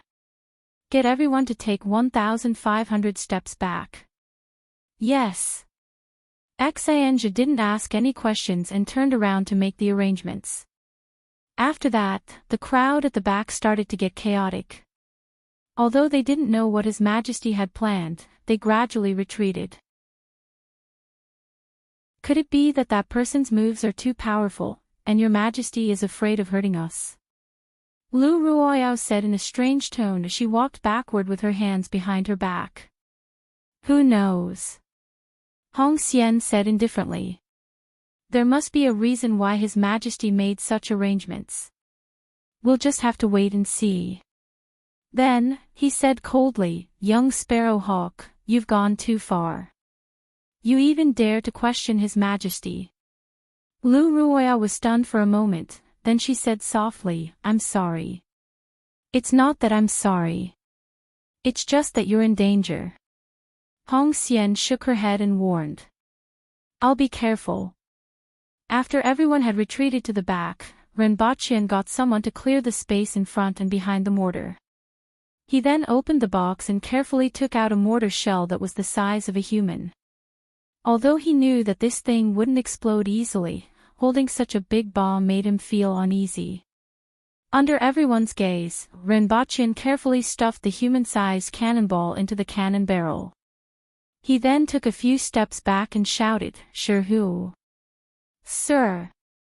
Sherhu stepped forward with a puzzled look on his face. Why was he being called at this time? Pull this trigger when I give the order. Renbochin pointed to a trigger on the side of the rear. Understood. Sherhu nodded. Be careful, Renbochin reminded him. After hearing this, Sherhu immediately took it seriously. Renbochin ran to the side for more than 10 meters, covered his ears with both hands, and said, Pull the trigger. Bang! There was a loud sound, and everyone around felt the ground shake. Those with sharp eyes could see a black object rising into the sky along with the smoke. After all, the initial speed of this mortar shell wasn't fast. The group of people looked at the sky and then at the cube in front of them, waiting to see what would happen. After a few breaths, everyone vaguely saw a small dot fall from the sky and make the sound of a fist tearing through the air. Boom! The sound of the explosion was so loud that it almost deafened everyone. Following the explosion, everyone felt the ground shake violently, as if an earth dragon was turning over. In front of them, where there were originally 2 concrete cubes, a huge fireball mixed with smoke rose into the air. The shock wave set off a heat wave that rushed in all directions. It was like a grade 7 or 8 gale, causing some of the weaker people to lose their balance and crash into each other. Gravel flew more than 1,000 meters from the center of the explosion and smashed onto everyone, but they didn't seem to feel anything. Everyone stared at this unexpected scene with their mouths agape. Even Renbochin, who was squatting at the side with his hands covering his ears, was ignored. It was like the end of the world, and it was completely beyond everyone's understanding. Even the most powerful person would not be able to unleash such a powerful attack. Whether it was Tong Jinye, Tu Wan, Qin Chuan, the Zhang family, or Qin Yun Sword, who was leaning against the city wall and watching this scene, the students of the academy and Hong Xian's small group, they were all speechless when they saw this scene that was beyond everyone's imagination. Everyone was stunned. Even everyone in Lon City was alarmed by the news. After all, the explosion was too close. It was only 2,000 meters away from Lon City, and the strong tremors could even be felt on the other side of the city. Not to mention the deafening sound that sounded like the wrath of God. When the smoke gradually dissipated, the concrete cubes in the distance had disappeared. Even the gravel that Tu Hong had smashed just now was gone. All that was left was a huge pit that had a radius of more than 10 meters. There was not a single blade of grass within 100 meters of the pit, and even the trees that were 100 meters away had been broken. Outside the city, there was complete silence. Then, there was the sound of people gasping. "Your Majesty, I'll go and take a look." Tong Jinye's eyes seemed to be emitting light. In a flash, he appeared in the distance, but he quickly ran back every few seconds with smoke coming out from his beard. "Hot, hot, it's too hot." Tong Jinye patted his beard as soon as he landed. Then, he asked Feng Ho pitifully, "What happened to my beard? This old man seems to smell something burning." "Shave it. It's hopeless." Feng Ho snapped out of his shock and looked at Tong Jinye. His beard had curled up. At this time, everyone came back to their senses.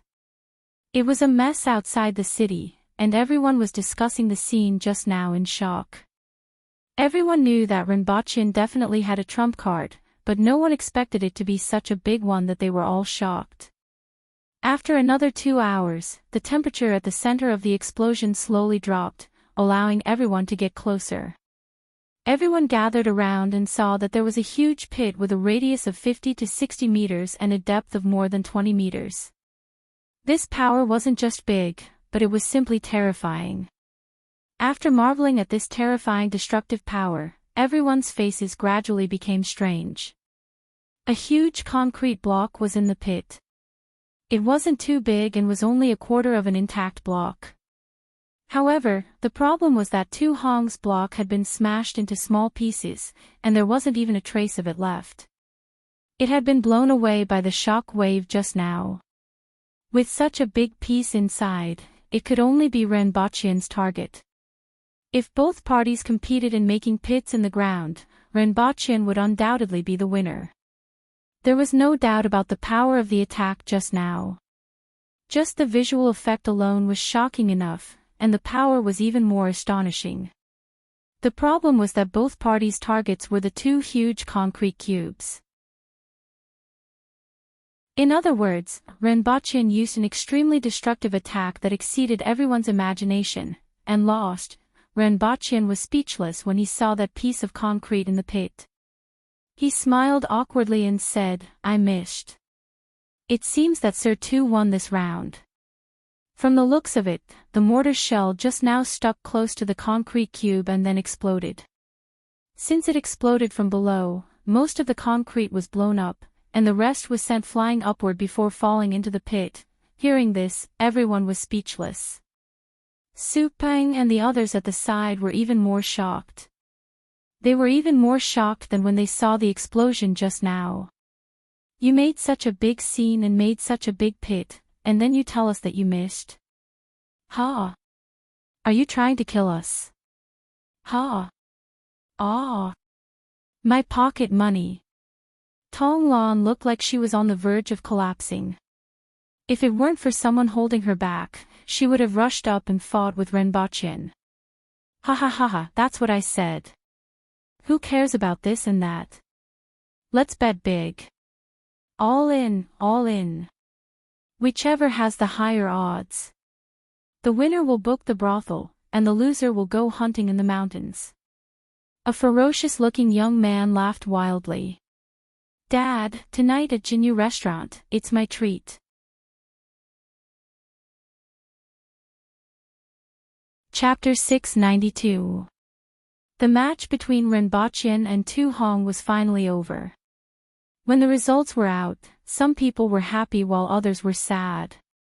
The students from the academy looked miserable. Almost all of them had lost and were gnashing their teeth in anger. They wanted to fight Rinpoche to the death. The ones who were happy were Hong Xian and the others, or the people from the Protectorate of the North and the Protectorate of the South who were in charge of affairs in Lan City. They had made a small profit this time. Although this amount of money wasn't a lot for the two protectorates, it was still very useful. Most of the people returned with different thoughts in their minds. In any case, these matches allowed many people to see the effects of external objects. They weren't as unbearable as they had always thought. Especially in the last match, although Rinpoche's shot was off target, it could be said that it was a glorious defeat. In terms of destructive power alone, it was shocking and much more important than Renbachian's previous reputation as a poison warrior. Even in a crowded situation, the number of people killed by this bomb was only a fraction of the number of people who were poisoned to death. Even experts like Tong Jinye and Qin Chuan couldn't create such a huge pit with a length and width of 50 to 60 meters and a depth of 20 meters, but Renbachian did it as an ordinary person. Under special circumstances or carelessness, even a Cardinal Heaven expert would be seriously injured or even killed by this attack. If there were 10 or 100 of such things, even a Cardinal Heaven expert would have to take a detour.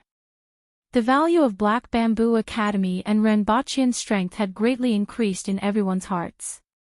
Even the students of Black Bamboo Academy were re-evaluated. After that explosion, Black Bamboo Academy truly became the #1 academy in Dayo. Of course, Dayo didn't have a second academy. It didn't even have a school, however, Black Bamboo Academy's status had greatly increased in everyone's hearts. As the principal, Renbachian's status had instantly risen to the level of a Cardinal Heaven expert. This time, not only did no one gossip, but many people began to wonder if they could also send their own disciples to the academy. In any case, besides practicing martial arts, they usually went around fighting. Going to the academy wouldn't affect their martial arts training and could even learn some things from Renbachian. Over the next few days, the news and results of the duel between Renbachian and Tu Hong began to spread throughout Lan City. After all, the explosion was too loud and could be said to have alarmed the entire city. It was impossible to hide it even if one wanted to. For the next few days, there were people discussing it on the streets and alleys. Many people even specially went to the outskirts of the city to see the big pit. When they found out that it was created by Renbachian, they were all astonished. The commoner disciples of the academy became celebrities for a few days in a row. When they returned from school, they were surrounded by a group of people asking all sorts of questions. Some were curious about Renbachian, some were inquiring about what they learned from the academy, and some were inquiring about how to enter the academy. This allowed them to finally gain some comfort after experiencing the great loss of becoming rich and losing their family fortune. After all, if the academy became famous, they would also feel honored. More directly, the treatment they received in and out of the street every day was different. This was something everyone could feel. Renbachian placed the book on the lectern and swept his gaze across the classroom. Their bitter and hateful faces finally looked a little better today. After all, time could erase everything, including losing one's family fortune. In any case, he would treat it as a lesson to them.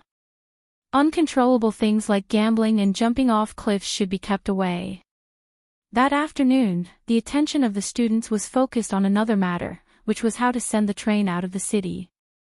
These days, the construction of the railway tracks in the academy and the outskirts of the city didn't stop at all. Everything was finally completed, and the next step was to test the train. However, how to send the train out of the city was still a problem. One option was to push the train over since it had wheels. However, this idea was immediately opposed by a bunch of people. After all, trains were currently designed to travel on rails. Inside the wheels was a disc that was larger than the wheels, called the wheel rim. If the train was pushed all the way over, the wheel rim would be scrapped. Furthermore, due to the thickness of the wheel rim and the weight of the train, it was estimated that all the stone slabs along the way would be crushed. Therefore, the best method was to dismantle the train and send it over separately or simply carry it over. As for using an ox cart to transport it, the problem was the same as pushing the train over. All the stone slabs along the way would be crushed. Furthermore, whether the wooden wheels could withstand the weight was another matter. Everyone thought that the train's weight of 6,000 to 7,000 kilograms wasn't a problem, so they simply carried it over. As for the candidate to carry it, Qing Lian was the first choice. She was from Great Xia and didn't get along with everyone. Even after school ended, no one knew where she went. Furthermore, she wasn't very strong. It's best to have an expert on board to share the burden of the others, someone said. Naturally, the experts in the academy were Shirgan and Tonglan. Tonglan sat on the train and swung her legs. When she heard what the others said, she immediately stuck out her flat chest and had a proud expression that said, "I won't carry it even if you come and beg me." However, everyone knew that this was her character. If she really had to do it, she wouldn't be careless. Forget about Tonglan. She's too short. She won't be able to reach it even if she raises her hands, Shirgan said with a smile. Tonglan, who was on the train, immediately stiffened. She was completely frozen. Too short, too short, too short, these 3 words struck Tonglan like lightning. She was crispy on the outside and tender on the inside. What did you say? Tonglan glared at Shirgan fiercely. Shirgan raised his bent hands and said unhurriedly, "Can you reach this height?" Looking at the height of Shirgan's hands, Tonglan's face turned green. This was because she really couldn't reach it, her height only reached Shirgan's chest. When she raised her hands, she was only slightly taller than Shirgan's head. "All right, let's arrange the rest of the people now." Shirgan laughed. Tonglan gritted her small canine teeth and had the intention to kill someone. In the end, apart from Qing Lian and Tonglan, everyone else was divided into 3 batches. Each batch consisted of 10 people and had to take turns every once in a while. Seeing that everyone had broken the courtyard wall and carried the train out, Tonglan frantically shouted 3 times in the courtyard, "Ah! Ah! Ah! Is it my fault that I'm short? Ah! Is it my fault that I'm short?" After everyone sent the train out of the east gate, they began to rejoice that their decision to carry the train was indeed correct. It was nearing the rainy season, and it rained every 2 or 3 days. Even the official roads outside the city would sink into the mud, not to mention that the position of the railway was slightly off. Thus, the journey was filled with mud and water. It took half a day to carry the train to its position. There were railway tracks inside and wooden fences surrounding it. There were also many soldiers guarding it. Otherwise, with so many railway tracks, it would have long been carried away. For the next few days, everyone modified the train and checked the condition of the railway tracks. They also added a shed to the back of the train to block the rain and a carriage to load coal.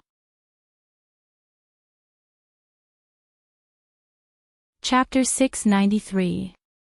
Clang, clang, clang, clang, clang. The noise was accompanied by the vibration under his body, making him feel like he was going to fall apart at any time. In an open space surrounded by fences outside Lawn City, there was a circle of rails with a diameter of 400 meters. A train pulling 2 wooden carriages was running along the rails, making clanging sounds continuously.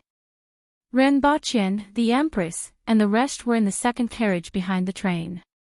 The wind blew against their faces as the smoke from the locomotive drifted. "It's much faster than an ox cart," Shui Yan, the Minister of Justice, said as he felt the wind. "It's also much steadier," everyone said. With the roads in this world, coupled with the wooden tires and shock absorbers, even riding in the city required extremely strong buttocks, let alone outside the city. After leaving Lawn City, it would be a disaster if the ox cart sped up a little.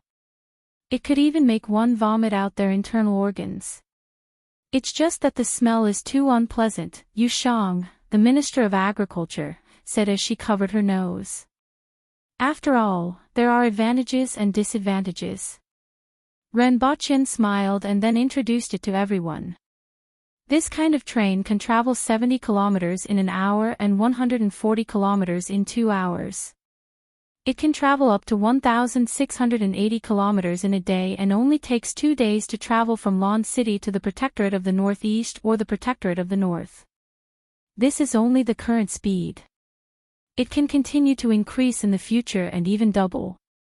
So fast. Doesn't this thing need to rest? Someone immediately asked in surprise. This isn't a living thing, so it doesn't need to rest like livestock.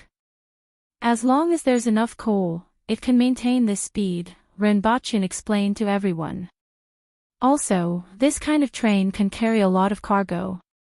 It's made of metal, and the load of one carriage is equivalent to about 60 ox carts.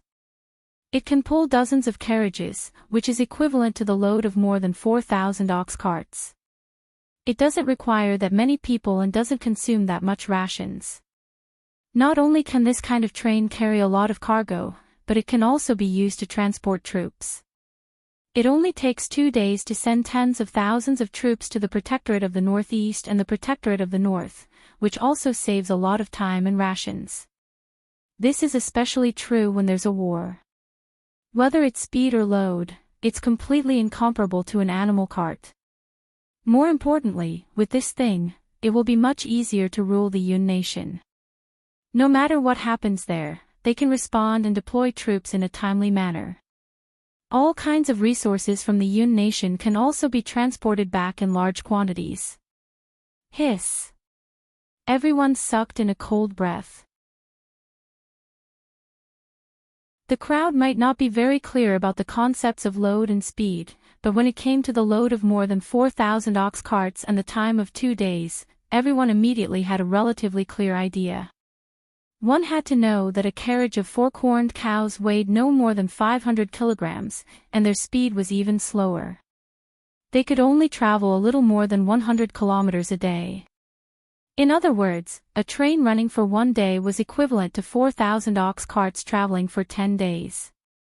The amount of manpower, material resources, and rations needed for this was an astronomical figure. Even the Aboriginals understood the value of time. With such a contrast, everyone present was shaken and beaming with joy. It was as if they could drive a train straight to the Yun nation the next day. Principal Ren's words are very moving, and I'm also very moved. However, all of you should know that just these so-called rails below have consumed more than 200,000 kilograms of steel, which is enough to arm 10,000 soldiers. It was thousands of miles from the Yun nation. How much iron was needed? More than 50 million kilograms. Even if Mount Damo was emptied, there might not be so much iron, and the time needed would be in the hundreds of years. Tu Wan poured a bucket of cold water on everyone from head to toe. Everyone didn't need to count with their fingers. Just hearing that more than 100,000 kilograms of iron was enough to scare them. What was even more frightening was the amount of iron needed to spread from here to the Yun nation. This number had completely exceeded everyone's understanding of numbers. They always felt that this number was inexplicably far away, so far that it seemed impossible to achieve. Everyone was dumbfounded as they looked at Tu Wan and Renbochin, not knowing what to say. Doesn't that mean that it can't be built at all? Someone sighed. No. My plan is to connect Lon City to the Yun nation in 10 years, not to the Protectorate of the Northeast. Renbochin waved his hand. Everyone, please listen to me. In fact, it's not as difficult as you think. Although iron ore is scarce in Deo, there is no shortage in the Yun nation. As far as I know, there are 7 known iron ore mountains in the Yun nation, and I'm afraid there are more that have yet to be discovered. This railway is calculated to be 4,000 kilometers long, and according to the standard of 100 kilograms of iron per meter of rail, it will require 400 million kilograms of iron. Even the smallest iron ore mine will contain at least 100,000 kilograms of iron ore. Based on 50% of the iron ore content, there will be 250 million kilograms of iron and steel, which is enough to build such a railway. A slightly larger iron ore mine can build 10 such railways, and a medium-sized iron ore mine can build 100 such railways.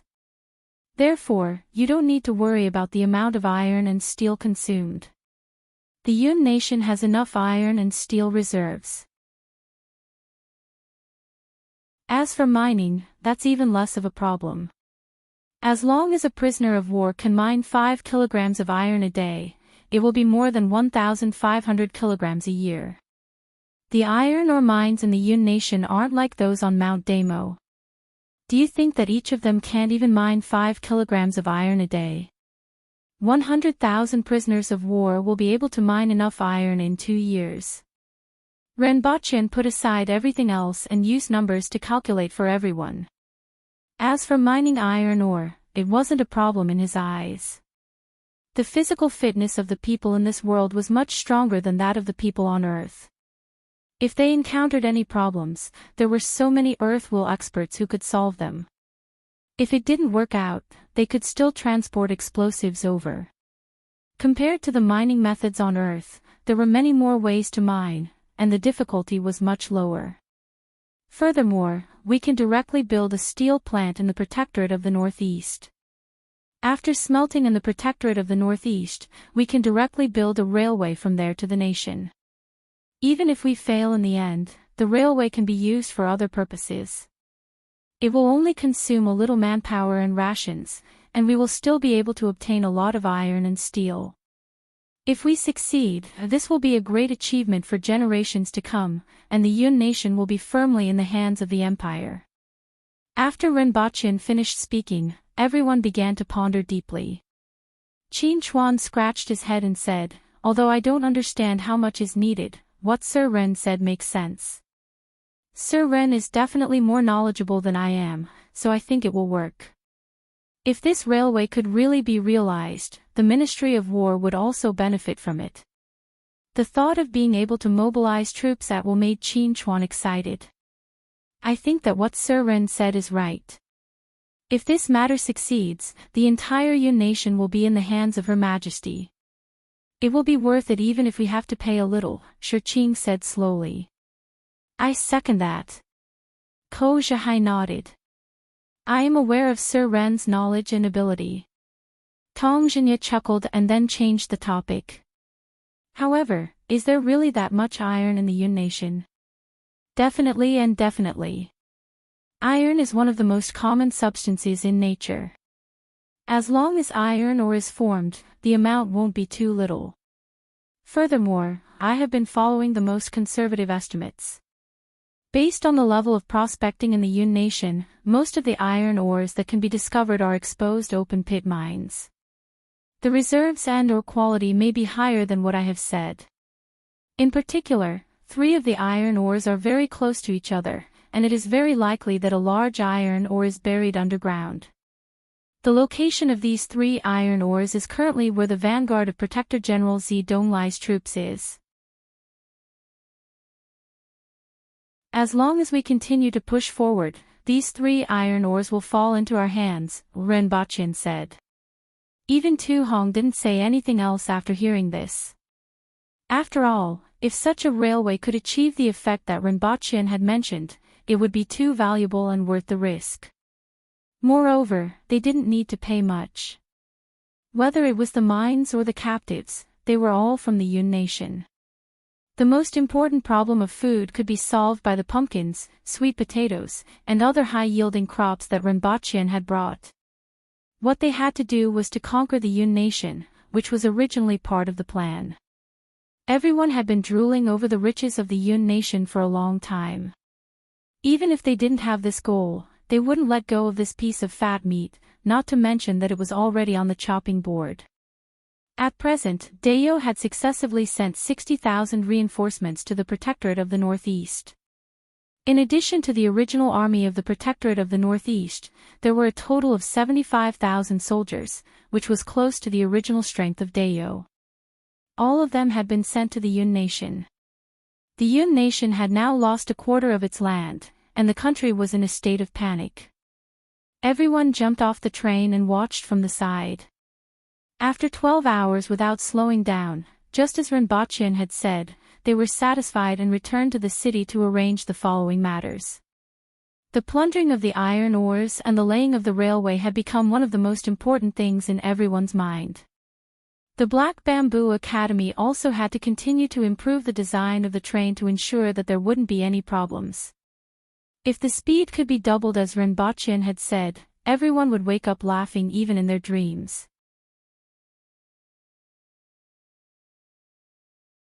Chapter 694. Xing Qingmian has great ambitions but little talent. Now that a quarter of the Yun nation's land has been seized by the barbarians, he is still rebuking dissidents in the imperial court, hindering the Western army, and cutting off their reinforcements. Nearly 100 people are still under the iron hooves of the barbarians. He is simply incompetent. This time, the barbarians are menacing and completely different from the past. The 500,000 troops of Great Xia have already deployed at the southern front and are fighting with the barbarian general Hongwu. However, the 70,000 barbarian soldiers in the Yun nation have no intention of retreating. Can't they see their purpose? The barbarians want to destroy the Yun nation this time.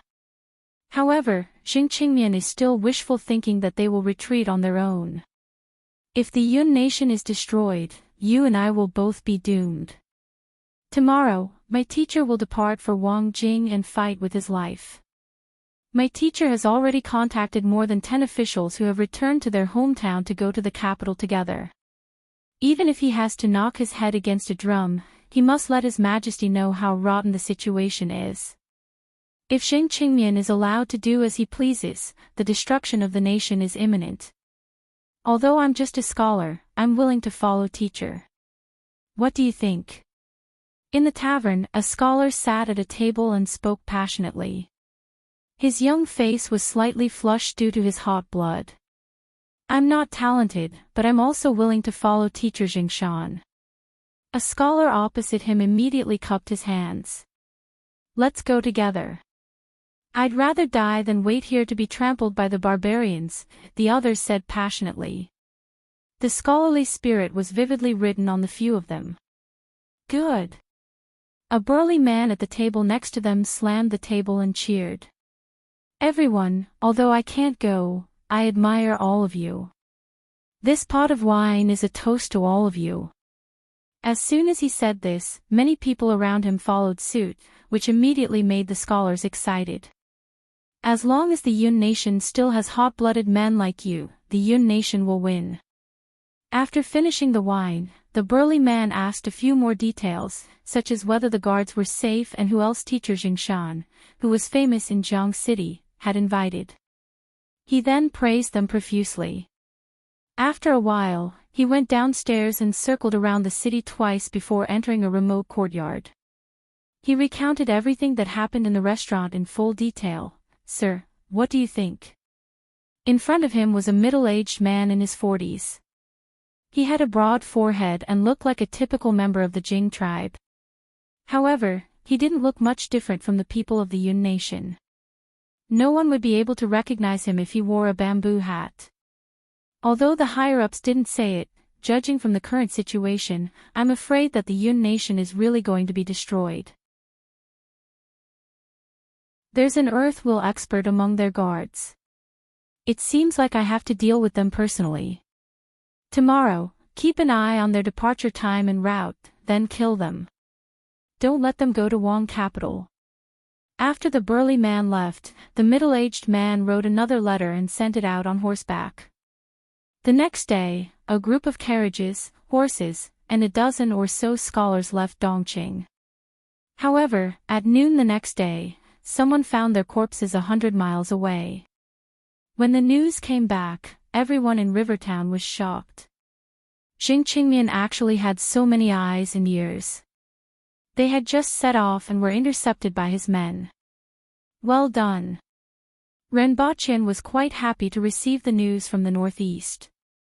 He then returned to the palace and handed the paper to the Empress, who was reading comics. Those people did a good job. Although they acted on their own, I still want to praise them. The value of incorporating these people has already been realized. With such a group of people, many things have become much easier. If they awaken the Yun nation, it will be a little troublesome. We have only occupied a quarter of the territory. If the Yun nation mobilizes the whole nation, our casualties will be much higher. Although this will happen sooner or later, with more and more cities falling, it will be too late by the time they react. You can't kill someone with 2 fingers.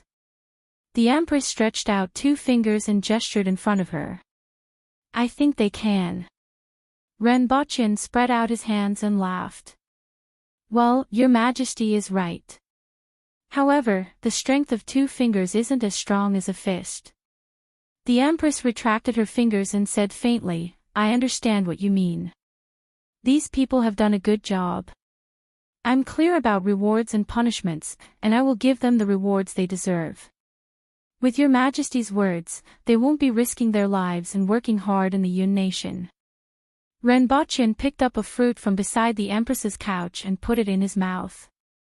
It was already June, and it was the rainy season. The occasional rainstorm didn't reduce the heat in Lawn City, but made it even more stuffy. After the train was shown to the court, everything was going on in an orderly manner. The students at the academy were listening to the class while improving the train. Renbochin had completely handed over these tasks to them. Even though their progress was slow, their gains were still huge. In addition, the other thing they needed to do was to develop a thermal generator under Renbochin's guidance from time to time. In fact, the principle of a thermal generator wasn't complicated, and it was easy to achieve initial results. The more important thing was to improve the conversion efficiency and the degree of stability. With the example of the train, many students were quite happy and plunged into the research of the generator. This research, in turn, prompted them to take the initiative to learn. They flipped through the books in the library, and every little bit of progress made them extremely excited. At present, the students at the academy and the outside world had become 2 completely different circles. They had become an isolated tower. The things that the students at the academy played with were completely unknown to the people outside. They were no longer interested in the things that the people outside played with. In front of them was a brand new world full of unknowns, and every once in a while, they would discover something new in this world. The more they knew, the more problems they would encounter, and the more problems they would solve. These new problems and gains would make them even more excited to continue climbing the mountain. The sense of accomplishment and excitement, as well as the sense of identity that came from working together, was something that nothing else could give them. Even Tong Lan had become one with the other students, even though she still had that arrogant look on her face. However, there were also exceptions in the academy. For example, Qing Lian was obsessed with mathematics and couldn't extricate herself from it. Every day, she would hold books on algebra and geometry without letting go of them for even a moment. Faced with all kinds of questions from Qing Lian every day, Renbochin was forced to pick up the mathematics that he had returned to the teacher long ago. On the other hand, with the maturity of the high-yield crops brought by Renbochin, the harvest of thousands of kilograms per mu had already made Lawn City and the surrounding cities rich in food. New crops such as pumpkins and potatoes began to appear in the market in large quantities and were accepted by the people. These high-yield crops and canned fish, which had been increasing in production, had greatly relieved the pressure brought about by Dao's repeated conscription over the past year. The Empress also took this opportunity to mobilize more auxiliary troops from more cities to the Yun nation. On the one hand, they had to transport the plundered goods, and on the other hand, they had to manage the prisoners of war and dig the 3 iron mines that they had just obtained. Now that Donglai was plundering money, food, and resources from the Yun nation, a large number of prisoners couldn't be sent back to Dao in time and could only be guarded or killed on the spot. As for the war with the Qin nation and Great Xia, due to the arrival of the rainy season, the bowstrings and crossbows began to lose their elasticity due to the moisture, and the attacks from both directions slowed down for a while. In other words, the originally loud thunder but little rain gradually began to develop into a situation where they were just bystanders. For this reason, Renbochin had no choice but to give Su Qing another batch of stink bombs to remind everyone in Great Xia. For Renbochin, the most important thing was that he was getting closer to breaking through the last visualization of re-visualization, the visualization of metal.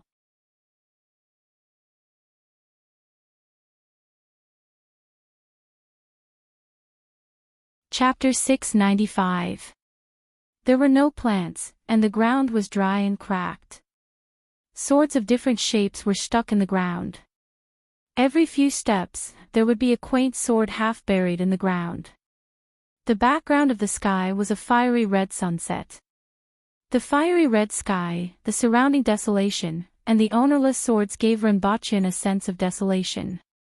The land of sharp metal was the name of this place. Rinpochen walked forward slowly. Although he didn't come into contact with anything, there were bloody wounds on his body from time to time. It was as if there were countless invisible swords trying to cut him into pieces. This was the world of the visualization of metal. Everywhere was filled with invisible sharp metal chi. Rinpochen felt that it should be called the infinite sword creation, or the sword tomb. Amitabha. Rinpochen placed one hand on his chest and chanted the name of Buddha. He emptied his mind and seemed to be able to reduce the pain on his body by doing so. The pain of being cut by sharp blades was everywhere. Rinpochen suddenly felt a chill in his crotch. The calmness in his heart was suddenly broken, and his whole face was distorted. Damn it, he pulled open his pants in fear and looked down. Fortunately, the string of treasures was still there. It was just that there were 2 small wounds on his body. After the chill, he began to feel a burning pain. Although the other visualizations also caused him to die from drowning in the visualization of water, being blown down by the wind and falling to his death from the visualization of earth, being burned to death from the visualization of fire, being roasted to death from the visualization of metal, and being burned to death from the visualization of metal. The sharp metal chi was everywhere and undetectable. Some stayed in place and waited for him to bump into it. Some were activated when he passed by the swords, and he didn't know where the next cut would come from. Rinpochen often felt a chill in his crotch, which made him feel cold from head to toe. He could tolerate other things, but not this. Every time he entered the visualization of metal, the positions of the swords and the positions of the sharp metal chi were different. Rinpochen couldn't figure out the pattern and could only try his luck as he walked forward. Moreover, the process of dying in the land of sharp metal was extremely long. Almost every time, they would walk for an unknown amount of time before they ran out of blood and returned to the real world. After fastening his pants, he walked forward for a long time. Not a single part of his body was intact, and half of his left palm was missing. Rinpochen staggered forward. The loss of blood had made his strength weaker and weaker, and his vision had started to blur. Rinpochen placed his hand on the hilt of the sword beside him. The tan leather was very delicate to the touch. However, a ray of sword chi shot out from the hilt and pierced his right hand. However, he didn't seem to notice anything. He just stared at an empty space 100 meters in front of him. The empty space was surrounded by densely packed ancient swords, and there was only one sword in the middle of the empty space. It was like the Emperor of Swords, standing alone and accepting the worship of the other subjects. Rinpochen knew that as long as he pulled out the sword, he would be able to pass the visualization of metal. He struggled to move his feet and walked for another 10 meters. Suddenly, he felt a sharp pain in his foot and half of his foot was missing. Rinpochen couldn't stand still and fell to the ground. He crawled for another 10 meters before his vision turned black. When he opened his eyes again, he was back in the room in Pingle Park. Rinpochen didn't say anything else. He first took off his pants to take a look and checked again. After confirming that there was no problem with the function, he was relieved. He was always worried that he would come out of the visualization of metal one day and realize that he was impotent. For example, he had heard a lot of experiments like binding a person blindfolded, making a cut on the wrist, and then using a water pipe to drip water, just like letting out blood. In the end, the person died. Fortunately, Rinpochen's worries didn't come true. However, Rinpochen knew that after practicing the re-visualization, his tolerance for pain was extremely high. For example, something like a bone fracture. If it was in the past, he would have been in so much pain that he wished he was dead. However, as his cultivation progressed, he didn't seem to take it seriously. Even if he was accidentally pushed by the Empress and suffered a bone fracture, he just looked miserable and didn't feel much emotional. In addition, his reverence for death was getting lower and lower. The world of the re-visualization began to affect his perception of death. Although he clearly knew that death in the real world wasn't like the re-visualization, it was also another beginning. However, everything in the re-visualization was too real. That kind of feeling of death was too real. Regardless of whether it was drowning, falling, burning, or bleeding to death, after experiencing death countless times, it was very difficult for him not to be affected. The result was that he had died too many times in the re-visualization. No matter how miserable the way of dying was, he had tried it countless times. He began to lose his reverence for death, whether it was himself or other people. He didn't know whether these changes were good or bad. Although the practice of the re-visualization wasn't as arduous as other martial arts techniques, with the help of a large number of medicinal herbs, the speed of cultivation could be said to be much faster than those geniuses with exceptional talent. In just 1.5 years, he went from an ordinary person to the threshold of the earth will level. However, there was such a huge problem that he didn't know if it was a hidden danger or not. Perhaps he would only understand what kind of impact it had on his future when he looked back on it a long time later. After waking up, Rinpoche went out and kicked Tian Tian and Gun Gun, who pounced on him with their mouths full of fangs. He also kicked Ting Ting, who was dizzy and disoriented. Then, he started his daily routine as if nothing had happened. The death in the visualization of metal, and the realization at that time could be recovered as long as he slept and didn't have any impact on himself. After all, after such a long time of practice, he already knew how to adjust himself. He had to admit that many things from those baldies were quite useful. Although Rinpoche only thought of the phrase, Amitabha Buddha, when he killed people or when he was killed in the re-visualization, Rinpoche pondered for a while. He seemed to have the title of Bodhisattva and didn't know how that little monk was doing. At noon that day, Rinpoche received a letter from the little monk asking for help. This made Rinpoche feel that he had the gift of foresight or the gift of a crow's beak. Bodhisattva, there's nothing to eat. Xing Ruo is about to starve to death. However, the teachings of Buddhism have not been passed down and the benefactress has not understood the wonders of conversion. Xing Ruo still has to be saved. Bodhisattva, please send some food. Note, food for 1,000 people. Looking at this message that came out of nowhere from Tianjing Basin, Rinpoche scratched his head.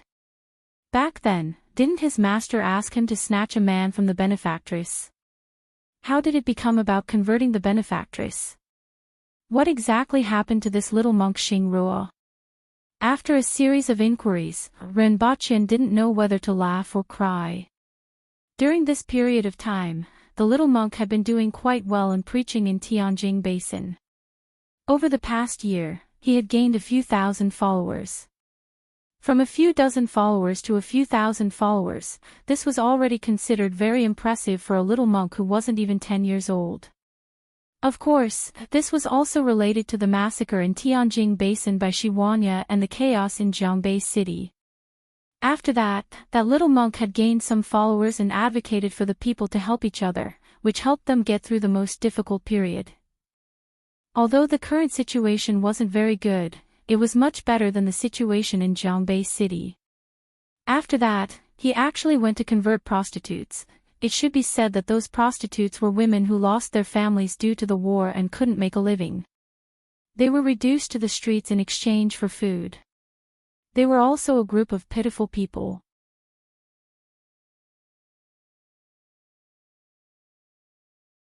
Chapter 696. In the following days, Rinpoche kept trying. The most recent time, he bled to death at the edge of the boundless sword formation. The furthest he went was about 200 meters away from the boundless sword formation before his throat was pierced by a sword that suddenly appeared. However, Renbochin knew that he was very close to breaking through. No matter how the sharp metal energy and the sword formation changed, he was still advancing. A distance of 100 meters. If he was lucky, he would be able to break through the next time. If he was unlucky, he might need to try 10 or 20 times. After another half a month, he was missing 4 fingers on one hand, and his other hand was broken at the elbow. He was missing an ear, and he was blind in one eye. There was almost no part of his body that was intact. He looked as miserable as he could be. However, this couldn't stop the fire in his heart. He had finally walked out of the sword formation. After more than 7 months, he had died more than 200 times. There wasn't a single part of his body that wasn't injured. However, he had finally walked out. Ah! Renbochin roared at the sky and used all his strength to stride forward. However, before he had even walked half the distance, he felt a sharp pain coming from his knee. He lost his balance and fell forward. At that moment, his injured calf was chopped off by the sharp metal energy that was floating in the air. Bang! Renbochin fell heavily on the ground. His heart trembled. The feeling of falling again and again, bleeding to death surfaced in his heart. He secretly clenched his teeth. Could it be that he was going to fail again? However, even if he failed, he couldn't just wait for death here. Even if he was a little closer to that sword, the chances of success would be higher next time. Renbochin clenched his teeth and crawled forward with his hands and feet.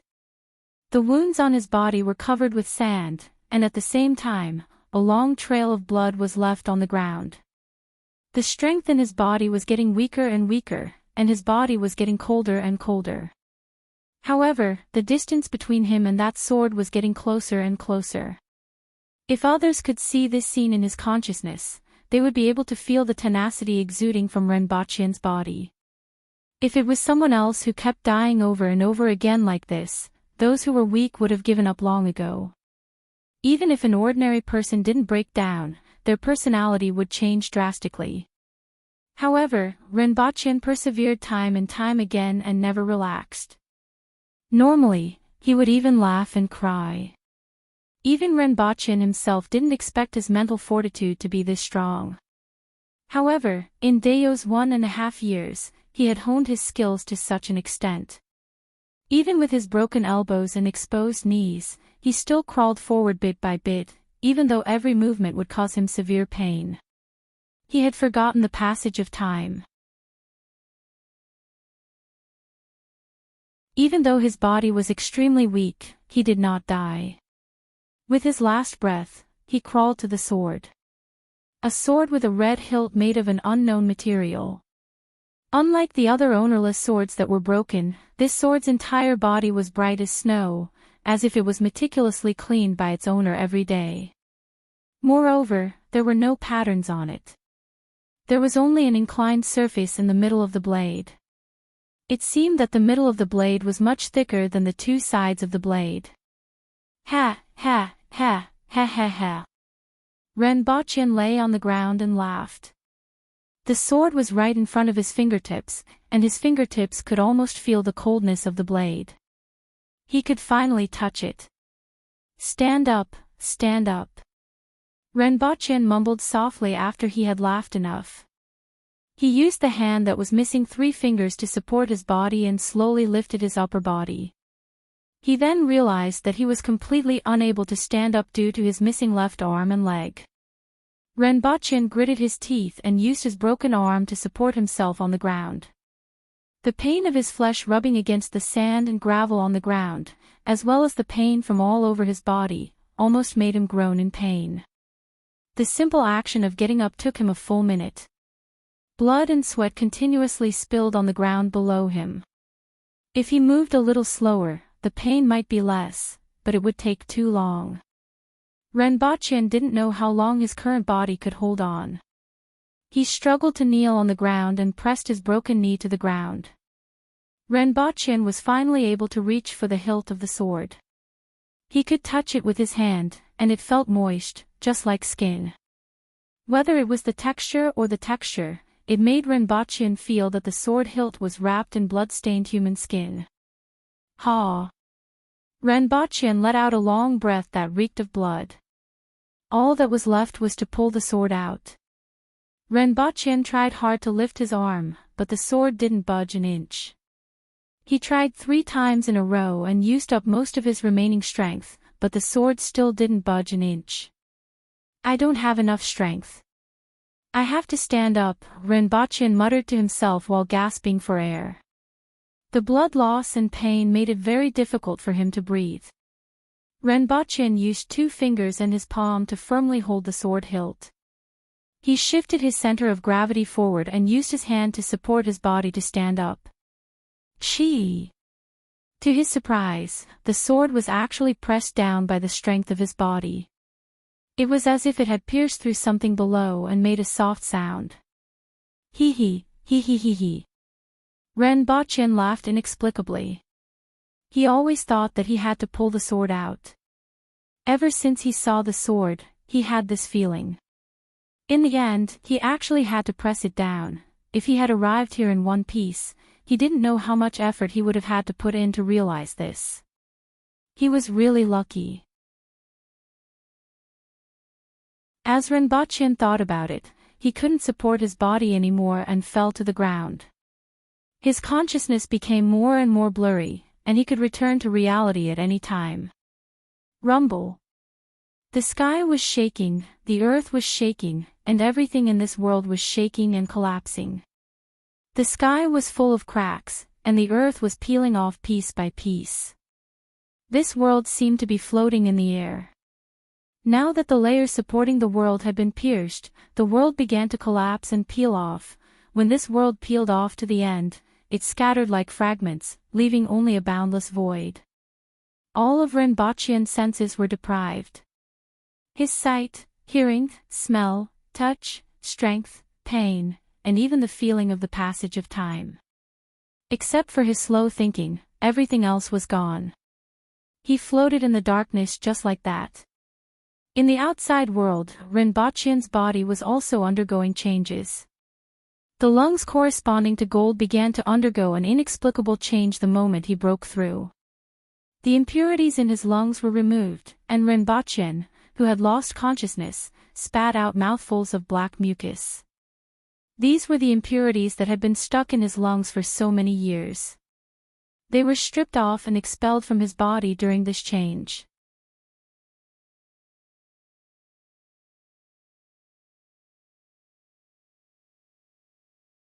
Chapter 697. Renbochin was awakened by hunger. The strong sense of hunger was like a tide that stimulated his brain. His surroundings were dark, but he was lying on a familiar bed. The sound of heavy rain could be heard from outside the window. However, Renbochin had no time to think about other things. Hungry, hungry, hungry, hungry, Renbochin felt that his eyes had turned green. He quickly found a bag filled with candies from around the bed. He tore open the wrapper with trembling hands and threw the candies into the bag. Finally, he swallowed them without any hesitation. 1 piece, 2 pieces, 3 pieces. A bag of about 1.5 kilograms of candies was in his stomach. The burning sensation in his stomach didn't diminish at all, and his brain was still sending out signals that he needed to eat. Renbochin flipped over and landed on the ground like a ghost. He staggered, stabilized his body with great difficulty, and hurriedly pushed open the door and ran out. When his gaze landed on Tian Tian and Gun Gun, who were hiding from the rain under the eaves, he felt as if he had seen delicious food. A large amount of saliva was secreted from his mouth before he swallowed it. Fortunately, although the 1.5 kilograms of candies didn't alleviate his hunger, it allowed him to retain his ability to think. Otherwise, if he had rushed out as soon as he woke up, he reckoned that he would only see a floor of bones when he woke up the next day. Renbochin's figure floated into the rain, leaped over the wall, and headed straight for the imperial kitchen. Ever since he woke up, he had felt that his body was as light as a feather. Originally, he could only jump about 10 meters, but now, he could easily jump 20 to 30 meters, which almost made him crash into a tree. However, he only pressed on the tree with one hand to slow himself down. He flipped his body up, landed on a branch, and dashed forward again. "Who's there?" A shout came from the darkness. Although Rinpoche couldn't see, he could sense that there were two very distinct auras in the darkness ahead. In the past, it was extremely difficult for Rinpoche to detect them. Now, he could easily sense that there were two people there and could even sense their approximate strength. Is this an earth will expert? Rinpoche thought to himself. He then said in a deep voice, "It's me, the principal of the Black Bamboo Academy." As soon as he spoke, he was slightly stunned. This voice didn't seem to belong to him. It was deeper than his own voice, and it sounded a little hoarse and torn. "Sir Ren?" someone asked in the darkness. "It's me." Rinpoche jumped down from the tree and gradually saw the two guards in the dark. "Who are you?" Their expressions changed when they saw Rinpoche. The steel sabers in their hands slashed at him gracefully. "Rinpoche, can't you two recognize me?" Rinpoche retreated as he endured the hunger that never stopped.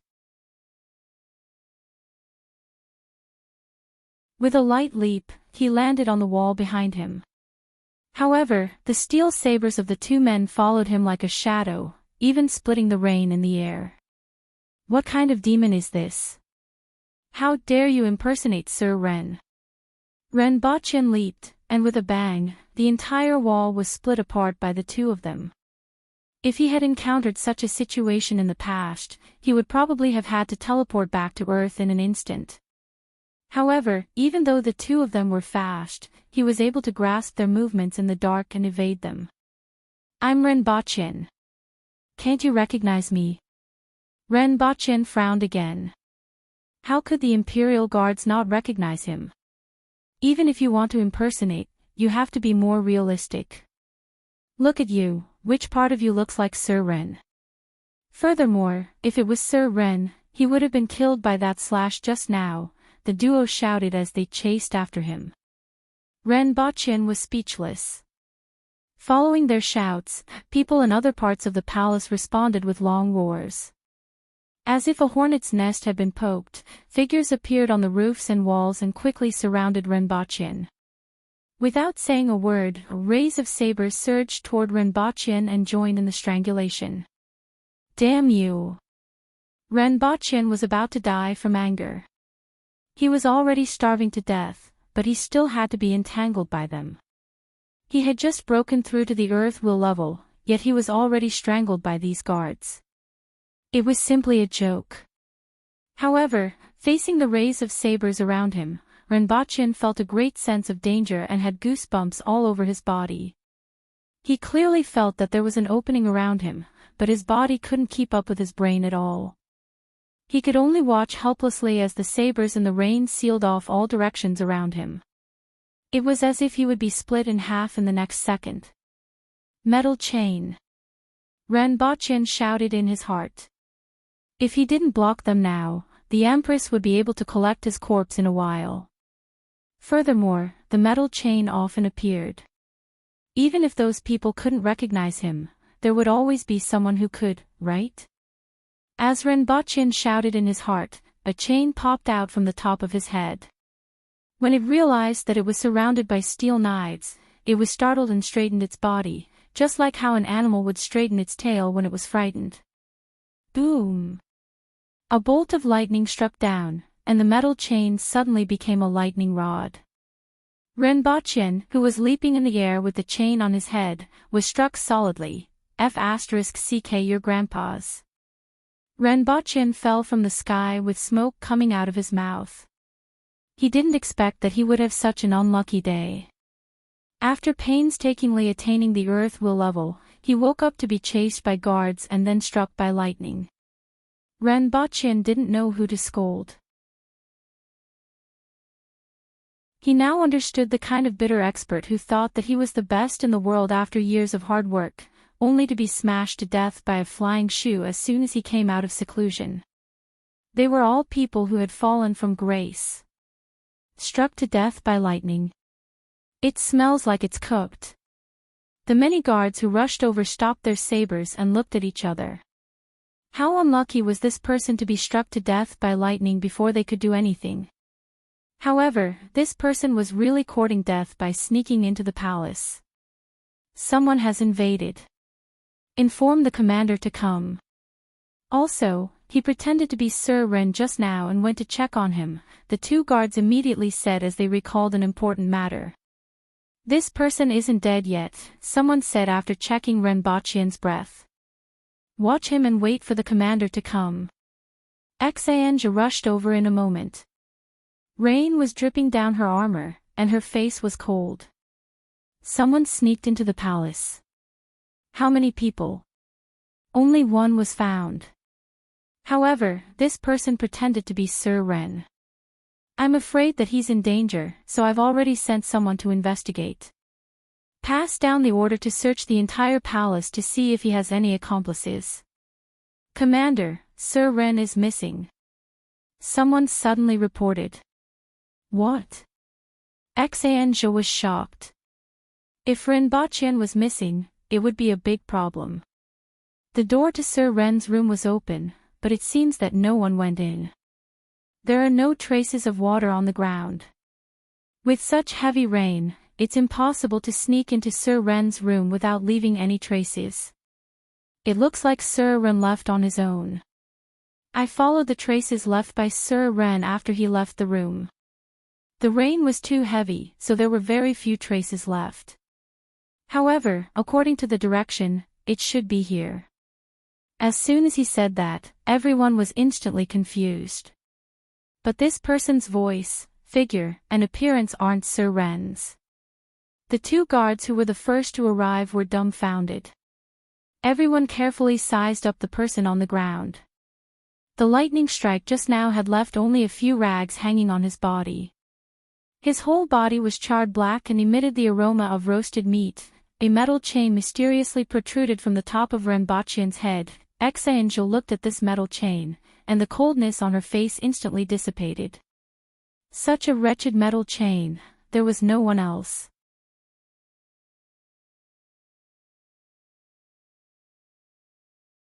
Chapter 698.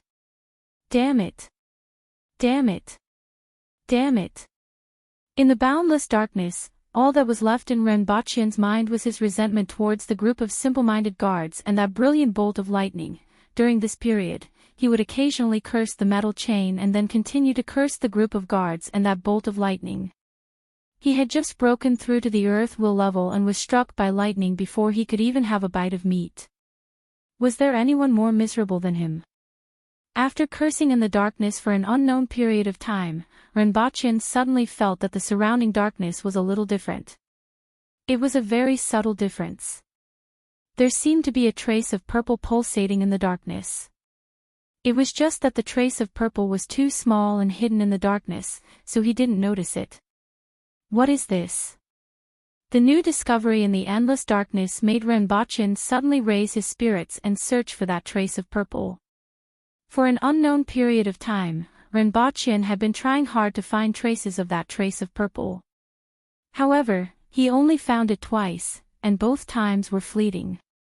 This made him even more curious. However, at this moment, he felt himself being pulled by something. Following which, he felt dizzy. The feeling of hunger and pain all over his body surged into his mind again. Am I back?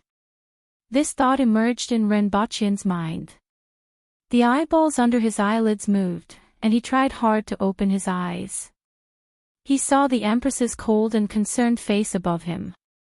When he turned his gaze again, he realized that he seemed to be in the Empress's bedroom. You are finally awake. The Empress heaved a sigh of relief. Following which, she said softly, You are lucky. If it were someone else, they would have been in danger this time. It was dangerous enough for me. Ren Baqian thought to himself. He was very conscious and could even feel the presence of 3 people in the hall. Two of them were very weak, Qing Yuan and Hong Wuan. The last one was at the earth will level, but he didn't know who it was. Your Majesty, Sir Ren should be fine. It's just that he has consumed too much energy and needs to replenish his body, an old voice said from the side. I understand, the Empress replied. Following which, the sound of that person's footsteps could be heard. Water, meat. Ren Baqian's lips trembled. He was about to go crazy from hunger. Drink this first. The Empress got Hong Wuan to help him up and got Qing Yuan to feed him a bowl of black juice. Just as it entered his stomach through his esophagus, it turned into a warm current that spread throughout his body. What followed after was an even crazier and crazier sense of hunger. Meat. Meat. Ren Baqian felt so hungry that he could eat an entire four-corned cow. Although he used to think this way when he was hungry, he usually only managed to eat a tail. But this time, he really felt that he could eat a cow. Inform the imperial kitchen, the Empress instructed. Following which, she stuffed a fruit into Ren Baqian's hand and said, eat it first. Ren Baqian raised his hand and finished the fruit in 2 or 3 bites. When he was about to reach for another one, he suddenly froze. In the past, people used to describe people's skinny hands as chicken claws. But he felt like he was stretching out a chicken's claw. The skin was sticking to the bones, and there was almost no flesh left. Only the blue veins were moving up and down on the back of his hand. He stretched out his other hand and did the same thing. Ren Baqian suddenly remembered that the guard couldn't recognize him previously. What have I become now? Ren Baqian asked with a strange look on his face. Hong Wuan, bring me the mirror, the Empress instructed faintly. Following which, Ren Baqian saw in the mirror a skinny skeleton with almost no flesh under the skin. Ren Baqian originally weighed 100 kilograms, but now, he looked like he was only 25 to 30 kilograms. The loose clothes hung on his body as if they were wrapped in a piece of cloth. His exposed skin was full of cracks, making him look even more terrifying. Also, there was a trace of purple in his eyes. This is me. I didn't expect that your breakthrough this time would be so dangerous. You actually transformed a large amount of flesh and blood into essence and circulated it in your 5 viscera. If it was any worse, I'm afraid you would have become a dried corpse, the Empress said softly with a trace of lingering fear in her voice. If it wasn't for the fact that Ren Baqian had eaten a lot of natural treasures, used the best medicinal herbs for cultivation, ate the best food, and was in peak condition, he would have become a dried corpse during this breakthrough. However, you will be able to recover after you eat more, the Empress said again. Ren Baqian nodded, grabbed a fruit, and stuffed it into his mouth. After finishing all the fruits in the Empress's bedroom, Ren Baqian didn't know if it was because of the effects of the drink or the fruits, but he felt a little more strength in his body. I can't wait for them to finish cooking. I'll go to the imperial kitchen. Ren Baqian propped himself up and said. The Empress grabbed Ren Baqian's collar and went to the entrance of the bedroom in a flash. After a while, they arrived at the imperial kitchen. The Empress put Ren Baqian on the ground and said, "You're too light." Ren Baqian didn't reply and staggered into the imperial kitchen. When he smelled the aroma of food being cooked, his eyes turned green. Amidst the cries of the imperial kitchen cooks, he picked up a piece of cooked meat and started gnawing on it. Do what you need to do. Hurry up, the Empress followed behind Ren Baqian and said to everyone. Yes, Your Majesty. Everyone did what they needed to do. Ren Baqian was like a hungry ghost that had been starving for thousands of years.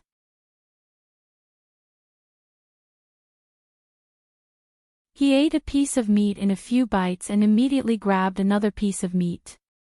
In no time, he had finished the meat that the Empress had prepared. However, his hunger didn't seem to be alleviated at all. Ren Baqian looked at the vegetables again. After eating a few mouthfuls, he couldn't take it anymore. He picked up a piece of raw meat and started gnawing on it. When he had eaten more than half of the horned beef and jumping lamb in the imperial kitchen, he took the freshly prepared food and poured it into his mouth. He ate this meal from the time he woke up until the sky turned dark. The cooks in the imperial kitchen were so busy that they were drenched in sweat. They finished everything in the imperial kitchen and asked the imperial court to send a batch of meat over before Renbochin was satisfied. Phew! Renbochin heaved a long sigh of relief. The strength that he hadn't felt in a long time had finally returned. Furthermore, it was even stronger than before. Renbochin felt that he could beat up the little Lolita now. At the same time, his body expanded from being a bag of bones to being inflated like a balloon. Although he hadn't reached his original size, he at least looked like a human instead of a skeleton wrapped in a layer of skin. The most important thing was that the crazy hunger was finally gone. I'm finally alive. Renbochin patted his belly and sighed. Renbochin ate for the whole day while the Empress sat by the side and waited for the whole day. During this period, she even sent someone to her bedroom to bring her manga over. The Empress raised her head and asked, "How do you feel now?" "Very good. I feel like I can smash a mountain." Renbochin clenched his fists. His knuckles were cracking. The feeling of being full of strength was really great. Renbochin looked down at his arm. It was covered in patches of dead skin that had been stretched open, revealing the new skin underneath. He casually tore a few times on his arm. The dead skin that was previously charred by the lightning fell off in large chunks, and the new skin underneath looked more tender than before. "It's good that you are fine.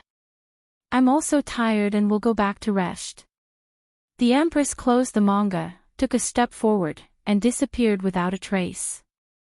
Although the Empress didn't do anything, she had been waiting for Renbochin to wake up and had been worried about him. Now that Renbochin was fine, she could finally relax.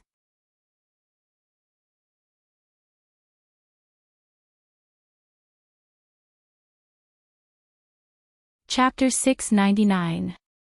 His strength was obviously much stronger than before.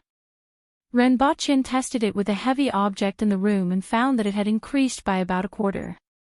His hands now had about 1,600 kilograms of strength. Coupled with the strength of his legs and waist, Renbochin felt that he could use a car as a training tool. As for his speed, it was the biggest change. Renbochin always felt that his body was light as a feather, as if he could jump with a little force. Renbochin exerted force with his feet outside the room and rushed out like an arrow. Bang! Sir Ren. The guards outside the courtyard rushed in. "I'm fine. Don't worry about me." Renbochin rubbed his nose as the wall in front of him cracked. He thought back to the day when he had just broken through and was about to crash into a tree. His reaction at that time was much faster than it was now. It had to be said that people were forced to do what they could. When a person was extremely hungry, his body's potential could be unleashed. Renbochin gently landed on the wall that was more than 3 meters high and landed on the opposite roof. In the blink of an eye, Renbochin had covered a distance of tens of meters. He only saw a blur in front of his eyes before he landed on the roof and crushed 2 stone tiles on the way. Renbochin estimated that it would only take him about 2 seconds to cover 100 meters. Previously, it would have taken him at least 5 seconds. This meant that his current speed was 2.5 times faster than before. He was even faster than the winged cavalry. The winged cavalry warriors hadn't just entered the Kismet heaven level. They had been there for decades, but Renbochin was faster than them. Furthermore, he had just entered the Earth will level and would probably be even faster in the future. In terms of strength, he was much weaker than the Kismet heaven experts. The strength of an aboriginal Kismet heaven expert was at least 1,000 kilograms, while the strength of the winged cavalry warriors was generally between 2,300 and 2,700 kilograms. Earth will experts were usually 1,500 kilograms. Renbochen's 1,600 kilograms of strength was slightly stronger than that of an earth will expert but much weaker than an aboriginal expert of the same level. Another important change was that the chi in his body was much more obvious than before. Previously, it was just scattered puddles that could only be sensed by careful sensing. In the blink of an eye, it would dissipate everywhere in his body. Now, it was like the Yangtze River, flowing endlessly between his internal organs. From time to time, essence blood would transform into essence chi and join the circulation, and from time to time, essence chi would dissipate into his limbs. Although it wasn't that clear, he could still feel it. Moreover, when he started to jump, he could feel essence chi flowing into his legs. Renbochen had a rough idea of the changes that had occurred after he entered the earth will level. Seeing that it was already late at night, he entered his room and fell into a deep sleep. The next morning, Renbochen woke up and went to the Empress's quarters. On the way, he met two imperial guards who greeted him from afar and cupped their hands. "Sir Ren, we were rash that day and didn't recognize you. We apologize for offending you. Forget it." Renbochen waved his hand. Not to mention these two people, even his own mother wouldn't be able to recognize him. "The two of you are also doing your duty. The situation that day was special. You two can't be blamed. I knew Sir Ren wasn't a stingy person. I'll treat you to a drink some other day." After bidding farewell to the two of them, Renbochen went to the Empress's quarters and saw that she was sitting in front of a mirror as she groomed her. "Have you rested enough?" the Empress asked softly upon seeing Renbochen enter. "I'm fine now." Renbochen smiled. "I've caused your Majesty to worry. Your martial arts are a little strange. Such a situation wouldn't occur when a man will expert breaks through to the earth will level, so I didn't expect it." "Fortunately, nothing happened," the Empress said faintly.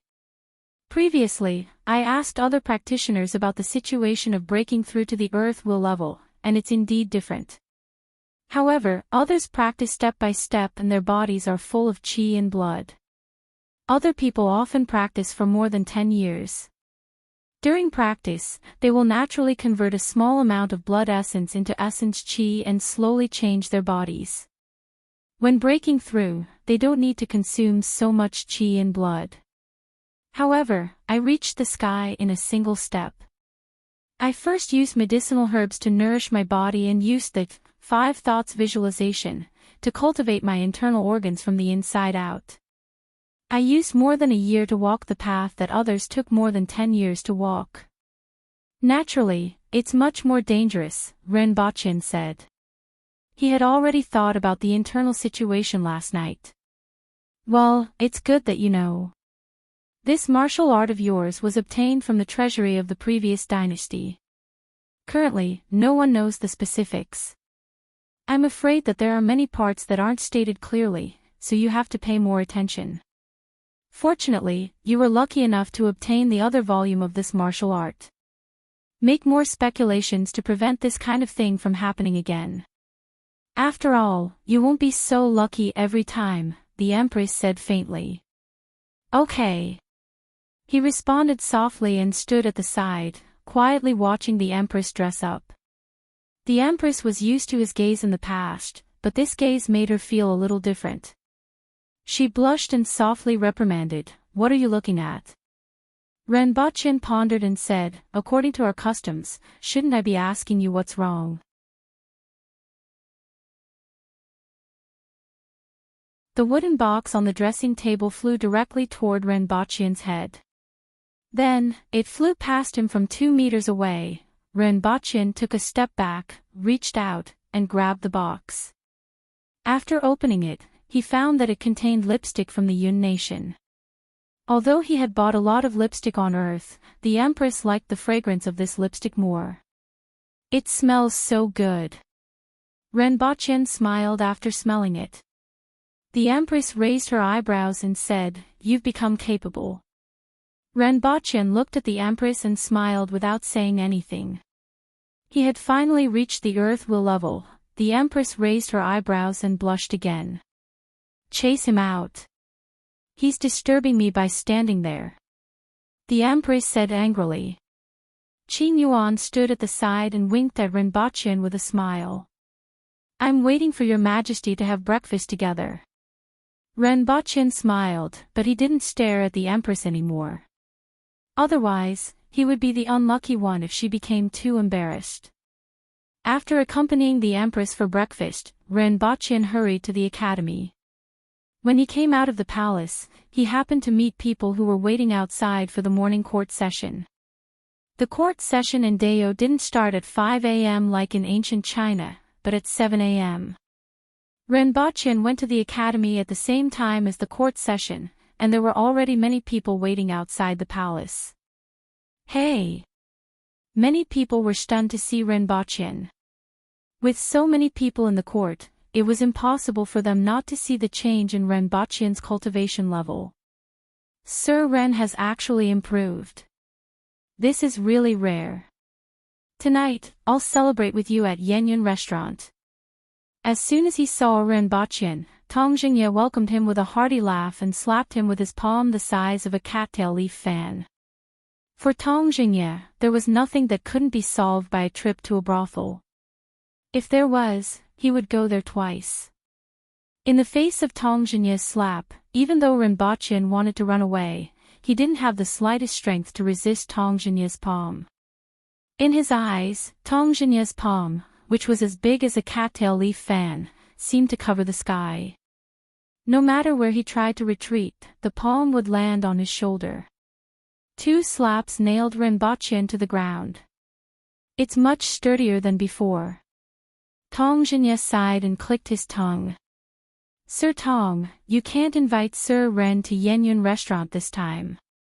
Shi Qing took a few steps forward and smiled. What's wrong? Tong Jingye was still a little respectful towards Shi Qing, so he turned his body to face him and asked. Since Sir Ren has already advanced to the earth will level, it's time to discuss Her Majesty's marriage. Shi Qing stroked his beard and smiled. Back then, Her Majesty was stubborn and everyone wasn't optimistic. However, over the past year, Rinpochen had demonstrated his ability and reached the earth will level half a year earlier than expected. This showed that Rinpochen still had a certain level of talent and could improve further in the future. Tong Jingye was happy to see this happen. Rinpochen pulled himself out of the ground, landed behind Shi Qing in a flash, and said, I won't disturb you anymore. I'll take my leave now. After saying this, he turned around and ran away to avoid being slapped into the ground again. Comrade Shi Qing is a good comrade. Rinpochen sighed in his heart as he ran. Shi Qing was still the most reliable person at critical moments. After Rinpochen left, everyone started whispering to each other. They didn't expect Rinpochen to break through to the earth will level so quickly, which was much faster than everyone expected. Most importantly, it seemed like Her Majesty's marriage would be put on the agenda.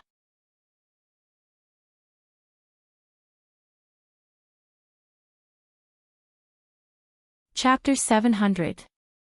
His Majesty has arrived. In fact, even if no one announced it, everyone in the hall could completely sense that the Empress had arrived. Under everyone's gaze, the Empress walked across the hall and sat on the golden throne at the highest end. She slowly said, I have something to report. Following the Empress's voice, the hall was silent for a few seconds. Everyone looked at each other, but no one spoke. If there's nothing else, let's end the court session, the Empress said as she swept her gaze across the crowd. Tong Jingye stepped forward and said, I have something to report. The recent heavy rain has caused the dolomite mine to collapse in many places, and more than 70 people have been killed or injured. Prisoners of war? The Empress asked. Yes. Tong Jingye answered. The Empress felt a little strange. Why did he bring this matter up to the imperial court? Although Rinpochen made the prisoners of war sound very important, in the hearts of everyone, the death of dozens of prisoners of war was as natural as rain today. After all, there were so many prisoners of war, and there were bound to be some who died of illness every day. Go back and deal with it yourself, the Empress replied casually. Who else has anything to report? The Water Empress looked around and said, if there's nothing else, the court is dismissed. Your Majesty, I also have something to report. Gui Hong had no choice but to step forward under Tong Jinye's threatening gaze. The Empress furrowed her eyebrows. When she asked just now, no one spoke. When she said that the court session was over, all these people jumped out one by one. Speak. The sweet potatoes, pumpkins, and potatoes provided by Principal Ren are suitable for growing in Tianjing Basin. I would like to introduce these crops to Tianjing Basin to replace the wetland rice that is currently being grown in Tianjing Basin. After all, the yield of wetland rice was very low, and its value was not high. Most of the crops in Tianjing Basin are planted with this type of crop. If they are changed to sweet potatoes and other crops, the output can be increased by at least 5 times. Gui Hong reported. Approved. The Empress nodded. Is there anyone else? The Empress looked around again and raised her eyebrows when she saw that everyone looked as though their souls had left their bodies. When Shi Qing, who was standing at the forefront, saw this, he quickly took a few steps forward and cupped his hands in salute. Your Majesty, I have something to report. Speak. I met Sir Ren just now. He has just broken through to the earth will level, Shi Qing said. Indeed. The Empress immediately had a premonition that made her feel uneasy. Her Majesty and Sir Ren are in love with each other. Previously, it was only because Sir Ren's cultivation level was too low that Her Majesty was unable to give birth to an heir. Now that Sir Ren has broken through to the earth will level, it's time for Her Majesty's wedding. Shi Qing said slowly. The Empress felt as if she had been struck by lightning, and her whole body froze. Although she was already mentally prepared and liked Rinpoche very much, the mention of marriage made her feel like, I just got up this morning and had nothing to do, so I came to attend court. Now you want to talk to me about marriage? I haven't even brushed my teeth. The feeling of being unable to defend against an arrow to the knee. Her gaze swept across the crowd, and everyone lifted their heads to stare at her. The Water Empress felt that she had not been so nervous in a long time. She felt as if there was a huge elephant jumping around in her chest. In an instant, the Empress blushed from her neck to her ears.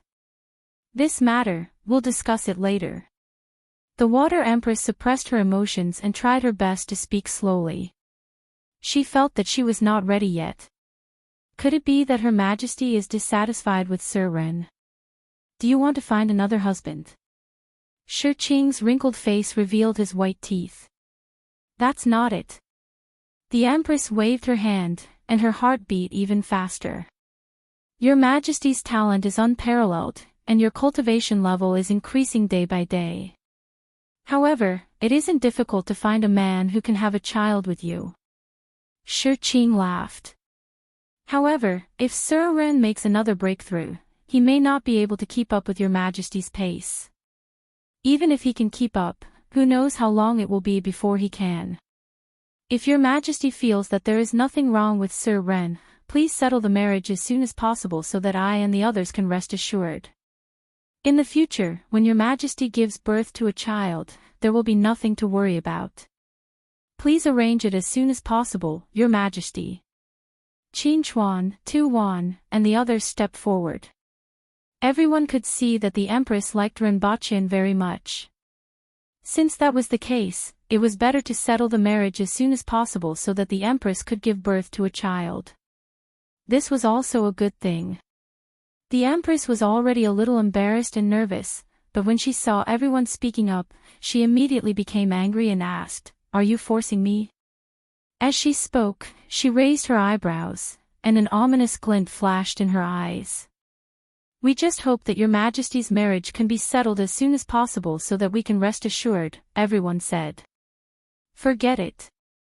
You can make the arrangements and report to me later, the Empress raised her eyebrows and said in a low voice. After that, he stood up and walked out of the main hall. Not long after, his face turned red and steam began to rise from his head. White steam rose up to a height of 10 feet. From afar, he looked like a moving human-shaped chimney. Thinking that she was actually going to marry that guy, the Empress felt that her brain was about to overload and stop working. After the Empress escaped, everyone looked at each other and smiled. Even Tong Zhenye and Qin Chuan, who were usually at odds with each other, didn't pick on each other. It could be said that everyone had watched the Empress grow up. Even if the Empress's identity was disregarded, an event like the wedding of the Empress was extremely important to them. Dayo has not been established for a long time, and Your Majesty is the only woman. There is really no precedent. How is this marriage going to be arranged? Is it going to be arranged according to the customs of Grand Xia or according to our ancient race's customs? Qin Chuan had a strange expression on his face. Of course we'll follow the ancient race's rules. Shui Yan, the Minister of Justice, grinned. Then, everyone's expression turned strange. According to the Aboriginals' marriage arrangements, the parents had to go to the Aboriginals' house to discuss the marriage. No one knew where the old emperor had gone, and no one had heard of Renbaqian's parents. This was easy to arrange. Then, he would send over a number of prey. This would depend on the strength of the man. The stronger the prey, the stronger the man, and the more respect he would have. The problem was the beating of the bride. Yes, a kiss. The woman's family had to send out experts to block the way, and the man had to fight his way up, and in the end, he had to defeat the woman herself. Of course, after the betrothal, the bride's family would send people to stop them. This was mainly to show off their strength. Simply put, it was to show off their muscles so that they wouldn't be bullied in the future. As long as the male side displayed his strength, it would be fine. Usually, they would exchange 3 to 10 moves, depending on the situation at the time. As for getting past the girl herself, if they were in love with each other, the girl would go easy on him. However, with Renbaqian's small physique, even if he went easy on them, who could he beat? Even if he went easy on them, he couldn't beat them. He would fall to the ground with just one finger. After all, the Aboriginals respected the strong, and it was rare for a woman to find a husband who was weaker than her. Even if he was slightly weaker, the difference wouldn't be too big, and the ceremony would be more or less acceptable. However, the Empress found such a weak husband, which was rare among the Aboriginals. Even if she wanted to go easy on him, it would be difficult. Needless to say, there would definitely be a few officials from the court blocking the way, most likely Hong Wu. Then what? Renbaqian stretched out his finger, and Hong Wu would fall to the ground. Even if Hong Wu was too strong, Tong Zhenye and the others wouldn't be able to do it. These people still had a sense of shame. Even if they were acting, they couldn't act so fake. Not to mention the Empress herself. He wouldn't be able to beat her even if her hands and feet were tied up. If they followed the customs of the Aboriginals, how would they beat the bride? Why don't we follow the customs of Great Xia? Tu Wan suggested. I'm afraid it's not appropriate for our Aboriginal Empress to marry according to the customs of Great Xia. If word gets out, we will be ridiculed, someone immediately objected. Everyone nodded. They didn't even need to think about the customs of Great Xia. Even though Her Majesty had agreed, it was difficult for everyone to arrange the wedding. After all, there was no precedent. Furthermore, Renbaqian was too weak. Why don't we discuss this matter later and set the date of the wedding first? Xian Hua, the Minister of Rights, frowned. Should we inform the General-in-Chief who supports the nation? Someone else asked. After all, Hongwu and the Empress had a very good relationship. Even though they weren't like father and daughter, they were close. How could they not let Hongwu know about this? In that case, use the radio to contact Hongwu first.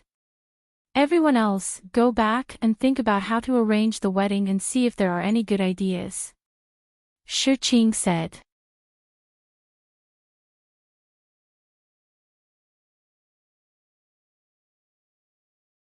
Chapter 701. His Majesty's Marriage. Hongwu thought for a while after hearing the content from the radio. I will return as soon as possible. Madam Hong, this matter is not urgent. The matters at the front lines are more urgent. The soldiers of Great Xia were stationed at the front line. If Sir Hong returned, what would happen to the 30,000 soldiers and hundreds of thousands of civilians? Just leave these matters to us. Right now, the main thing is that we haven't set a date for the wedding yet. Shi Qing said in a deep voice. Naturally, we have to kill Great Xia first. Initially, I wanted to let them wear down some of their soldiers. Don't worry, Great Elder, I know what I'm doing. As for the wedding date, I think I need to think about it carefully. Hongwu strode out of the room after he finished speaking. Bring me my saber. Hongwu shouted as he walked out of the door. My lord. Someone revealed a puzzled expression. However, someone quickly ran to Hongwu's side with a long-handled broadsword. Hongwu stretched out his hand and took it. He raised the long saber to the sky and swung it down. The house in front of Hongwu was instantly split into two. Hongwu threw the saber to the guard and said, Go and check the flashbangs. There must not be any mistakes. Also, get someone to watch the weather and inform me at any time. Yes. From today onwards, when the battalions are defending the city during the day, the time that each battalion spends guarding the city will be reduced to 6 hours. The rest of the time, you are to recuperate and build up your strength, awaiting my orders. Milord, aren't you being too hasty? The deputy general beside him immediately stepped forward and asked. He instantly understood the meaning behind Hongwu's order. If that's what you think, then Great Xia will naturally think the same. No matter what, they wouldn't have thought that I would attack. At night, they would use flash grenades to launch a surprise attack. Then, they would harass, divide, and strangle them. Firstly, the opponent was caught off guard, and secondly, he was blinded by the flash grenade. In his panic, he was like a piece of meat on a chopping board. I still don't understand why you suddenly made such a decision. If that's the case, the other party will retreat back to Tisua Pass when they see that the situation is not good. The deputy general was puzzled. If they only had the original 20,000 soldiers, it would be good if they could defend the city. Fortunately, another 10,000 soldiers were transferred over. Although they were new soldiers, the ordinary aboriginals had considerable fighting strength. These new soldiers were recruited from the villages in the 60,000 mountains. This way, the Protectorate of the North would have a little more ability to counterattack. It was only when 20,000 stun grenades were delivered from the rear that Hongwu finally had the ability to keep the Great Xia soldiers here. However, 30,000 soldiers were still not enough to keep the 500,000 soldiers of Great Xia here. After all, Ping City was so close to Tisua Pass that it would take less than a day's journey to get there. Even if the surprise attack was successful, the enemy would naturally retreat after suffering a great defeat. Even if all 30,000 troops were to attack and kill their way through, at least half of the remaining 430,000 troops would be able to retreat back to Tisua Pass. According to the original plan, they would first whittle down a third of the enemy's forces at the foot of the city, then break through the enemy's main camp in one fell swoop. After that, they would kill their way through. At most, the enemy would have 50 to 80,000 soldiers left to retreat. Hongwu frowned slightly, his heart was not calm. If the Empress's marriage didn't happen, he would naturally follow the original plan. However, he couldn't wait any longer. Even though he could use the radio station to communicate, he still wanted to make a trip back to Lawn City. He said solemnly, "You go ahead and make the arrangements. I have my own arrangements." After sending the deputy away, Hongwu went to the hall and looked at the map on the table in silence. He then drew a circle around Tiesuo Pass and the other two border passes of Great Xia. Renbachian's breakthrough to the Earth will level caused quite a stir in the academy. They were still guessing what had happened when Renbachian didn't come to class for the past 2 days. They didn't expect him to break through secretly. Even though an Earth will expert wasn't considered an expert, it took Renbachian less than 2 years to go from an ordinary person to an Earth will expert. This speed made those students rather envious and jealous.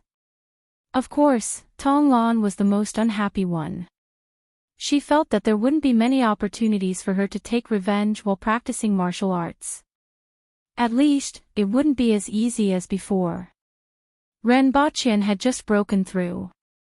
She should put more effort into practicing martial arts next time. If Renbachian knew what Tonglan was thinking, he would definitely feel that he had given the students too little homework. They probably hadn't seen what it meant to have a sea of homework and questions. However, Renbachian was in a good mood. After suffering for so many years, he was finally going to become a wife. On the way to the Empress's quarters, he saw someone who shouldn't be there coming out of the Empress's quarters. This made him wonder if his eyes were playing tricks on him. It was Lin Chaola, who had delicate features, carried a pair of A's, and spent 24 hours a day eating, sleeping, and drooling. Renbachian had always equated her with a pig. The only difference was that she could fight better than a pig. After returning from Tianjing Basin, he hadn't seen Lin Chaola anywhere else other than when he went to Qingxin Palace Hall to see her snoring away.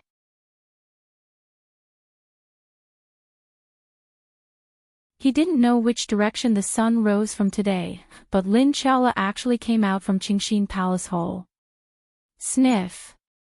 When Lin Chaola saw him, she jumped to his side and sniffed. Then, she placed her hand on the back of his waist and moved downward again and again. She pulled the bag of sweets that was hanging on his waist and beamed with joy. Lin Chaola's eyes lit up. "Why did you come out?" Renbachian didn't care about the bag of sweets and felt that it was strange. "Grandma wants to see Her Majesty, but she can't come out." Lin Chaola happily grabbed a piece of chocolate from the bag, skillfully peeled it, and threw it into her mouth. Then, her face twitched. "Pfft! What's this taste? Why is it so disgusting?" Lin Chaola spat a few mouthfuls of saliva and looked lifeless. Renbachian glanced at it and saw that it was indeed dark chocolate with 90% cocoa content. He had to admit that this thing was really disgusting. To describe it, it was similar to drinking Chinese medicine without rock sugar. That day, when he was buying sweets at the supermarket, he accidentally caught it and mixed it with the sweets. Even the Empress fell for it once. Librarian Lin can't come out. Renbachian was curious about the other sentence that Lin Chaola said. "Grandma is afraid of light. She never comes out during the day," Lin Chaola said with a bitter face. She felt that her tongue was full of bitterness, and she only felt better after throwing a few pieces of sweets into her mouth. Then, she beamed with joy. He had to admit that Lin Chaola was a person who was easily satisfied. There's such a thing. Renbachian was slightly surprised as this was the first time he heard of it. It's been so many years. In any case, I have never seen Grandma come out. Lin Chaola muttered, then waved at Renbachian and said, "Grandma looking for Her Majesty has something to do with you. You will know when the time comes. Let's go." Something to do with me? Could it be related to my martial arts? Renbachian thought for a while and then went to see the Empress. She was sitting on the couch in a daze. Her eyes weren't focused, and no one knew what she was thinking. "Your Majesty." "Ah." The Empress trembled when she heard his voice as if she was shocked. "What are you thinking about, Your Majesty?" Renbochin asked with a smile. "Just a small matter." The Empress's gaze drifted away, and it was obvious that she didn't mean it. She then calmed herself down, sat upright, and said with a serious face, "I have something important to tell you." "Please speak, Your Majesty," Renbochin said. The Empress looked at Renbochin with a serious face. Then, her mind was in chaos, and her head began to emit hot air. It was like steam rising more than 3 meters high.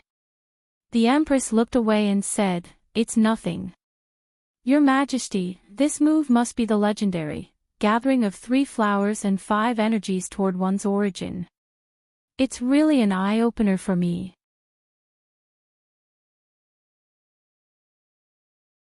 Renbochin exclaimed. The Empress blushed from her neck to her ears. "Is there really nothing else, Your Majesty?"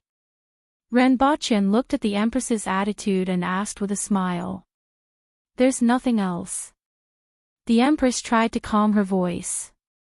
"Really?"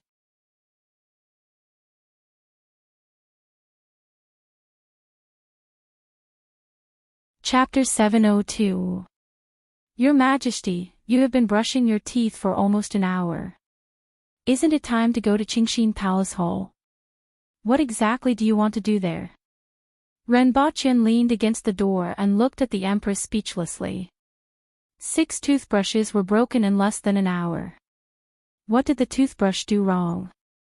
If it were someone else, their gums would have been ground out. The Empress paused for a while, threw the toothbrush to Qin Yuan, and walked out. "Let's go." "What's on your mind today, Your Majesty?" Renbochin asked as he followed behind the Empress. "Nothing, I'm fine," the Empress replied without turning her head. Renbochin smiled. He knew why the Empress lost her composure today, and it was rather amusing to see her like this. When they entered the courtyard of Qingxin Palace Hall, they saw Lin Chaola sprawled on the ground, drooling as she slept. She didn't care about the strong sunlight shining on her body, and she was still clutching the bag of sweets tightly. Cough!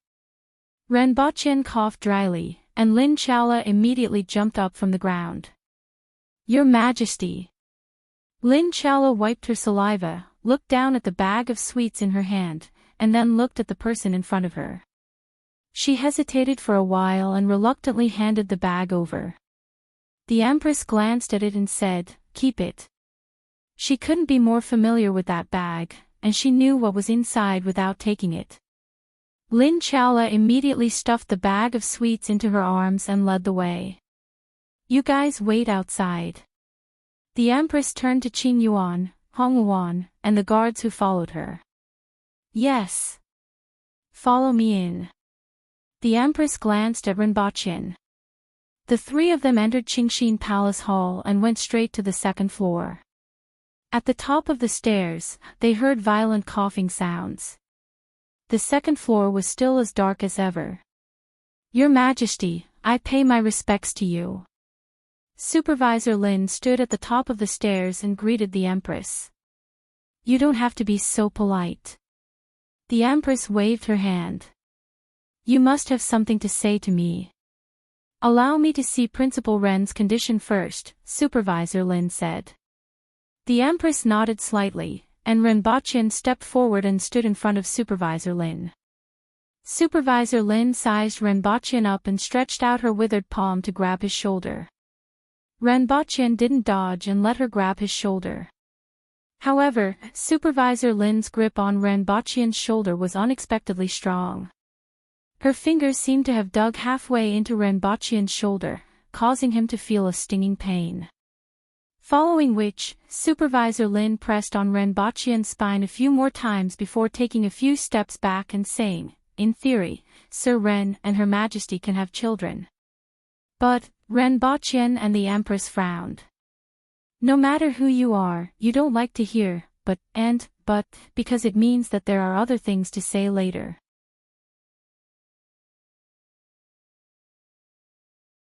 However, I'm afraid that Sir Ren's physical strength can't withstand Her Majesty's strength.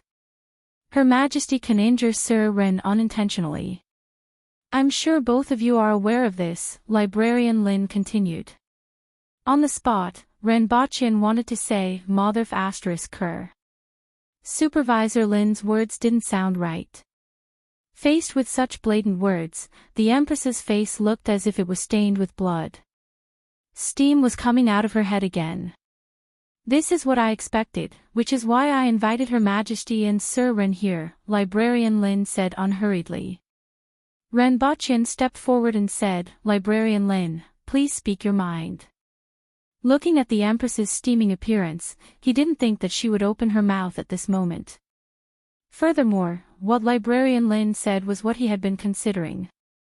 Originally, he thought that he could solve the problem with the unlocking posture, but now, it seemed like there was a better way. There's a manual called Yang Boosting Technique in Qingxin Palace Hall. After practicing it, blood and qi will directly penetrate the surface of the body and greatly increase the strength of the body. This technique is a secret technique passed down by the Han nation's royal family, and the successive emperors of the Han nation have been practicing it since childhood. In the past, Sir Ren didn't have enough primordial yang energy. If he were to forcefully practice it, I'm afraid that he would exhaust his blood essence.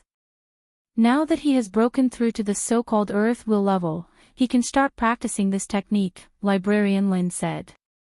How long does it take to practice this technique? Ren Bachyan asked curiously. The effect can be seen in as little as 3 months. However, it isn't easy to practice this technique. This technique is divided into 2 types, the main one and the supplementary one. Back then, when the men of the Han nation's imperial family practiced this technique, they would choose 18 talented young girls to practice together as human furnaces to supplement the yang within. They would form a group of 6 to deal with the 3 levels of ordinary people, man wheel and earth wheel. When these young girls reached a certain level of cultivation in the supplementary technique, they would choose the one with the lowest level to be used as a human furnace while the rest would continue to practice. Every time the person who practiced the main technique reached a new level, they would need the corresponding young girls who practiced the supplementary technique as human furnaces. After the remaining 12 young girls reached the man will level, the 6 with the slowest cultivation would be kept as human furnaces. After the rest broke through to the earth will level, they would be used as human furnaces for the person who practiced the main technique. It is said that after reaching the spirit will level, a spirit will human furnace is still needed. However, which spirit will expert would dare to use them as human furnaces? Librarian Lin said unhurriedly. The content of her words made Ren Bachyan and the Empress's expressions change. However, neither of them said anything and allowed the old woman in front of them to continue speaking. The main point of this technique is to supplement the yang with yin and assist the growth of yang. If slight changes are made, there will be a shortcut. There is a price to pay for this shortcut, which is that one can only reach the beginner level of this technique. After improving one's physical body to a certain level, one can't go any further. What is needed is the primordial yin of 6 earth will level women and their cultivation. Ren Bachyan grinned. This technique sounded like it belonged to the coquettish and cheap type. It was indeed different from the proper technique that he practiced. However, he decided to forget about this technique. This old woman definitely had ill intentions when she mentioned it. The Empress was silent for a while and said in a deep voice, I understand. I will get someone to capture 6 people from the Yun nation who meet the criteria. Is there enough time? If it's within 3 months, then there's enough time. Minister Lin said. Your Majesty, I don't need to practice this technique. I can find another external technique to practice. Ren Bachyan was surprised. Shut up. Don't be anxious. I haven't finished speaking. Although this technique has been modified, the main and supplementary techniques haven't changed. The other party must practice the supplementary techniques. If the person we capture refuses to practice the supplementary techniques, it will be useless. Find someone who is concerned about the sect. Put a knife to their neck, and they will naturally be willing, the Empress said with a cold face. Rinpoche was touched. Even he felt that this technique was a little excessive, let alone the Empress.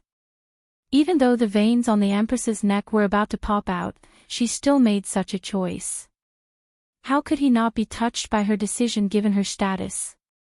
Your Majesty, I will never practice this technique.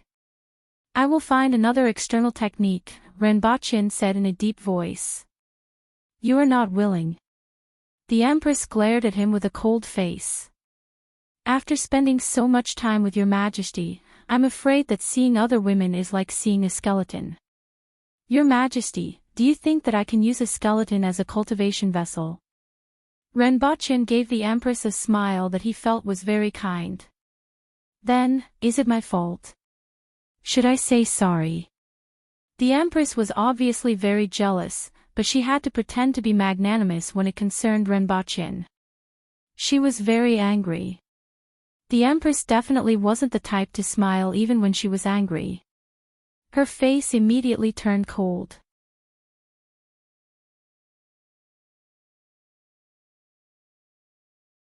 Chapter 703. Your Majesty and Sir Ren, don't be anxious. I'm not done yet. Supervisor Lin continued to speak unhurriedly. Actually, this technique has been modified by this old woman. There are two cultivation methods. One is the human cauldron technique that this old woman just mentioned. Another way is to borrow the earth-eaten spring in the 60,000 mountains. Rinpoche and the Empress immediately stared at Supervisor Lin with murderous eyes. Why didn't you say so earlier that there was another way? Are you teasing us on purpose? If Rinpoche couldn't wait to agree just now, or if the Empress didn't agree, it would probably leave a knot in their hearts. Fortunately, the Empress was magnanimous and Rinpoche knew what to do. Both of them were touched. In addition, the Empress was extremely jealous. That old bastard was really not a good person. Rinpoche immediately labeled Supervisor Lin in his mind. However, this method is extremely dangerous. The earth-eaten spring is extremely special. Rumor has it that this earth-eaten spring connects the two realms of life and death, but no one knows if this is true or not. However, the earth-eaten spring was extremely dangerous. Even if an ordinary person touched it, they would be disturbed by the dark illusions, not to mention using it to cultivate. It's fine if you have a strong will. Otherwise, I'm afraid you won't be able to endure the attacks of the illusions. If you go down, you won't be able to come back up. Rinpoche furrowed his eyebrows and asked, Librarian Lin, are there no other ways to train the physical body? This is the shortest time. The other techniques would take months and years to show their effects. I'm afraid it's too late. Only this kind of shortcut can speed things up.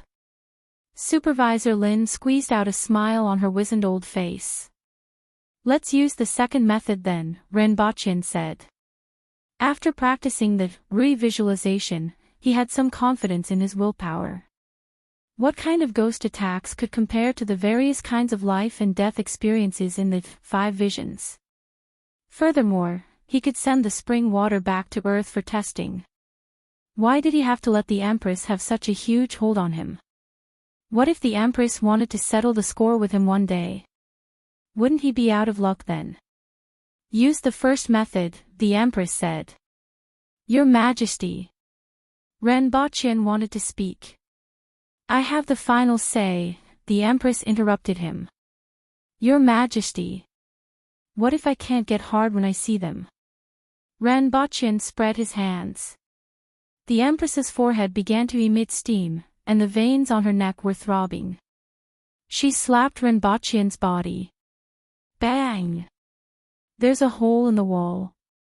Only the Empress, Librarian Lin, and Lin Chalo were left in Qingxin Palace Hall.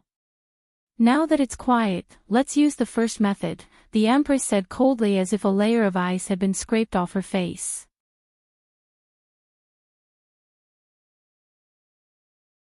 He had made up his mind that he would definitely find 6 women for Renbachien that would make him feel so miserable that he would rather die the moment he saw them. He couldn't possibly let Renbachien off easy. Renbachien felt dizzy and disoriented. He flew a long distance in the air before smashing through a roof and falling. Boom! My waist is about to break. Renbachien gasped for a long time and then saw someone looking at him from a distance. He was looking at himself in the barrel. Are you taking a bath? Renbachien squeezed out a good-natured smile. Yes. Xian just sat in the bucket with a cold expression. Her shoulders and neck were exposed outside the bucket, and her hair was completely disheveled. Her Majesty threw me here. Renbachien said seriously after thinking for a while. He really couldn't take the blame for this, nor could he afford to. I guessed it. Xian continued to look at him coldly. You live in the palace. I didn't know about it before. Renbachien lay on the ground and looked around. The decorations were very simple and crude, and there was even a knife hanging on the wall. However, the small ornaments in the room looked quite cute, and he felt that this might be Xian's residence. I have a residence in the city, but I rest here most of the time. Her Majesty gave me special permission to do so. Since Renbachien asked, Xian answered truthfully. From her expression, one couldn't tell what she was thinking. Oh. Renbachien nodded. You're not leaving? Xian asked coldly when she saw that Renbachien wasn't going to get up. My waist is about to break. I need to rest for a while. Renbachien gasped. I'm done bathing. I'm leaving. After Xian finished speaking, she stood up from the bucket with the sound of water splashing. She took a step out of the bucket, picked up a piece of cloth from the side, and wiped her body clean. Then, she put on her vest, safety pants, and armor. Renbachien stared blankly at that pair of D's jumping, and her perky buttocks, and other things that shouldn't be seen. After all, no one wore clothes when they bathed at home. Xian didn't try to hide her actions. She didn't seem to understand these things. Don't touch the things in the room, Xian said to Renbachien after putting on the armor. Got it. Take care. Renbachien responded obediently and watched as Xian left the room. Renbachien lay on the ground, looked at the big hole in the ceiling beam, smelled the lingering fragrance in the air, and sighed. Such is life. After lying on the ground for a long time, he finally got up with his hands on his waist and strolled around the room. His main focus was on the wooden ornaments, a black gentleman and 2 monkeys. They looked very lifelike, and he didn't expect Xian to like them. Then, he strolled to the Empress's palace, where she was already waiting. Your Majesty, I remember you saying that you wanted to go back and see my mother's grave, Renbachien said. I should indeed make a trip there. The Empress's face was cold and she didn't look too happy. The word unhappy was written all over her face. I'll accompany your Majesty and take a look at the Earthine Spring. If possible, I still want to give it a try. With your Majesty by my side, you should be able to pull me out if something goes wrong, right? If it doesn't work, we can use another method and make 2 preparations, Renbachien said. He really didn't want the Empress to arrange this. Not only would the Empress be unhappy, but he would also get into trouble. The Empress was stunned. She didn't expect Renbachien to bring this up. However, Renbachien's words make sense. She doesn't know what's going on with the Earthine Spring, so it's good to go and take a look. At the thought of this, the Empress's face relaxed a lot. Then, she hesitated for a while and said seriously, when I chose you as my husband, I decided that you had to reach the Earth wheel level. Now that you have reached that level, everyone in the imperial court has to make preparations. I really want to visit my mother's grave before that. After all, my father has been missing for a long time, and only my mother is still there. No matter what, you have to come with me. It's good to take a look at the earth-een spring. According to librarian Lin, if you succeed in practicing with the earth-een spring, the effect will be better than using a human cauldron. However, if it doesn't work out, you will have to use a human cauldron to practice. What do you want, Your Majesty? Ren Baqian asked. The Empress was silent for a while before saying, "Of course, I don't want that. In the past, I was used to living in the palace and never felt that there was anything wrong. With you, the excitement has passed. Now, I'm afraid of being lonely and afraid that something will happen to you. I want you to accompany me, be happy with me, be sad with me, watch the moon with me, drink with me." The Empress's sudden reveal of her true feelings made Ren Baqian's heart warm up. He wanted to accompany the Empress like this until the end, just like what he said before. "When I'm really unhappy, I can still hit you and be happy." "Your Majesty, you don't have to say this," Ren Baqian said seriously. The Empress suddenly smiled and swept away the coldness on her body. She picked up the wine pot from the side of the couch and poured 2 cups of wine. "One for me, one for you." After finishing her sentence, she drank the wine in one gulp and poured another cup. "Therefore, you can go and take a look at the earth-een spring. If it doesn't work, you will have to use a human cauldron. Don't worry, I will find you 6 of the ugliest and oldest ones. This way, I won't mind." "Your Majesty, you don't have to say that." Ren Baqian shuddered at the thought of the 6 older sister Feng. You're tuning into the LoveLore Library YouTube channel. We're so grateful for your support, and don't forget to subscribe to join us on this incredible journey through captivating stories. Your generosity through donations truly makes a world of difference, as it's the primary source of revenue that allows me to expand and enhance this channel for you. Thank you from the bottom of my heart for being a part of this adventure.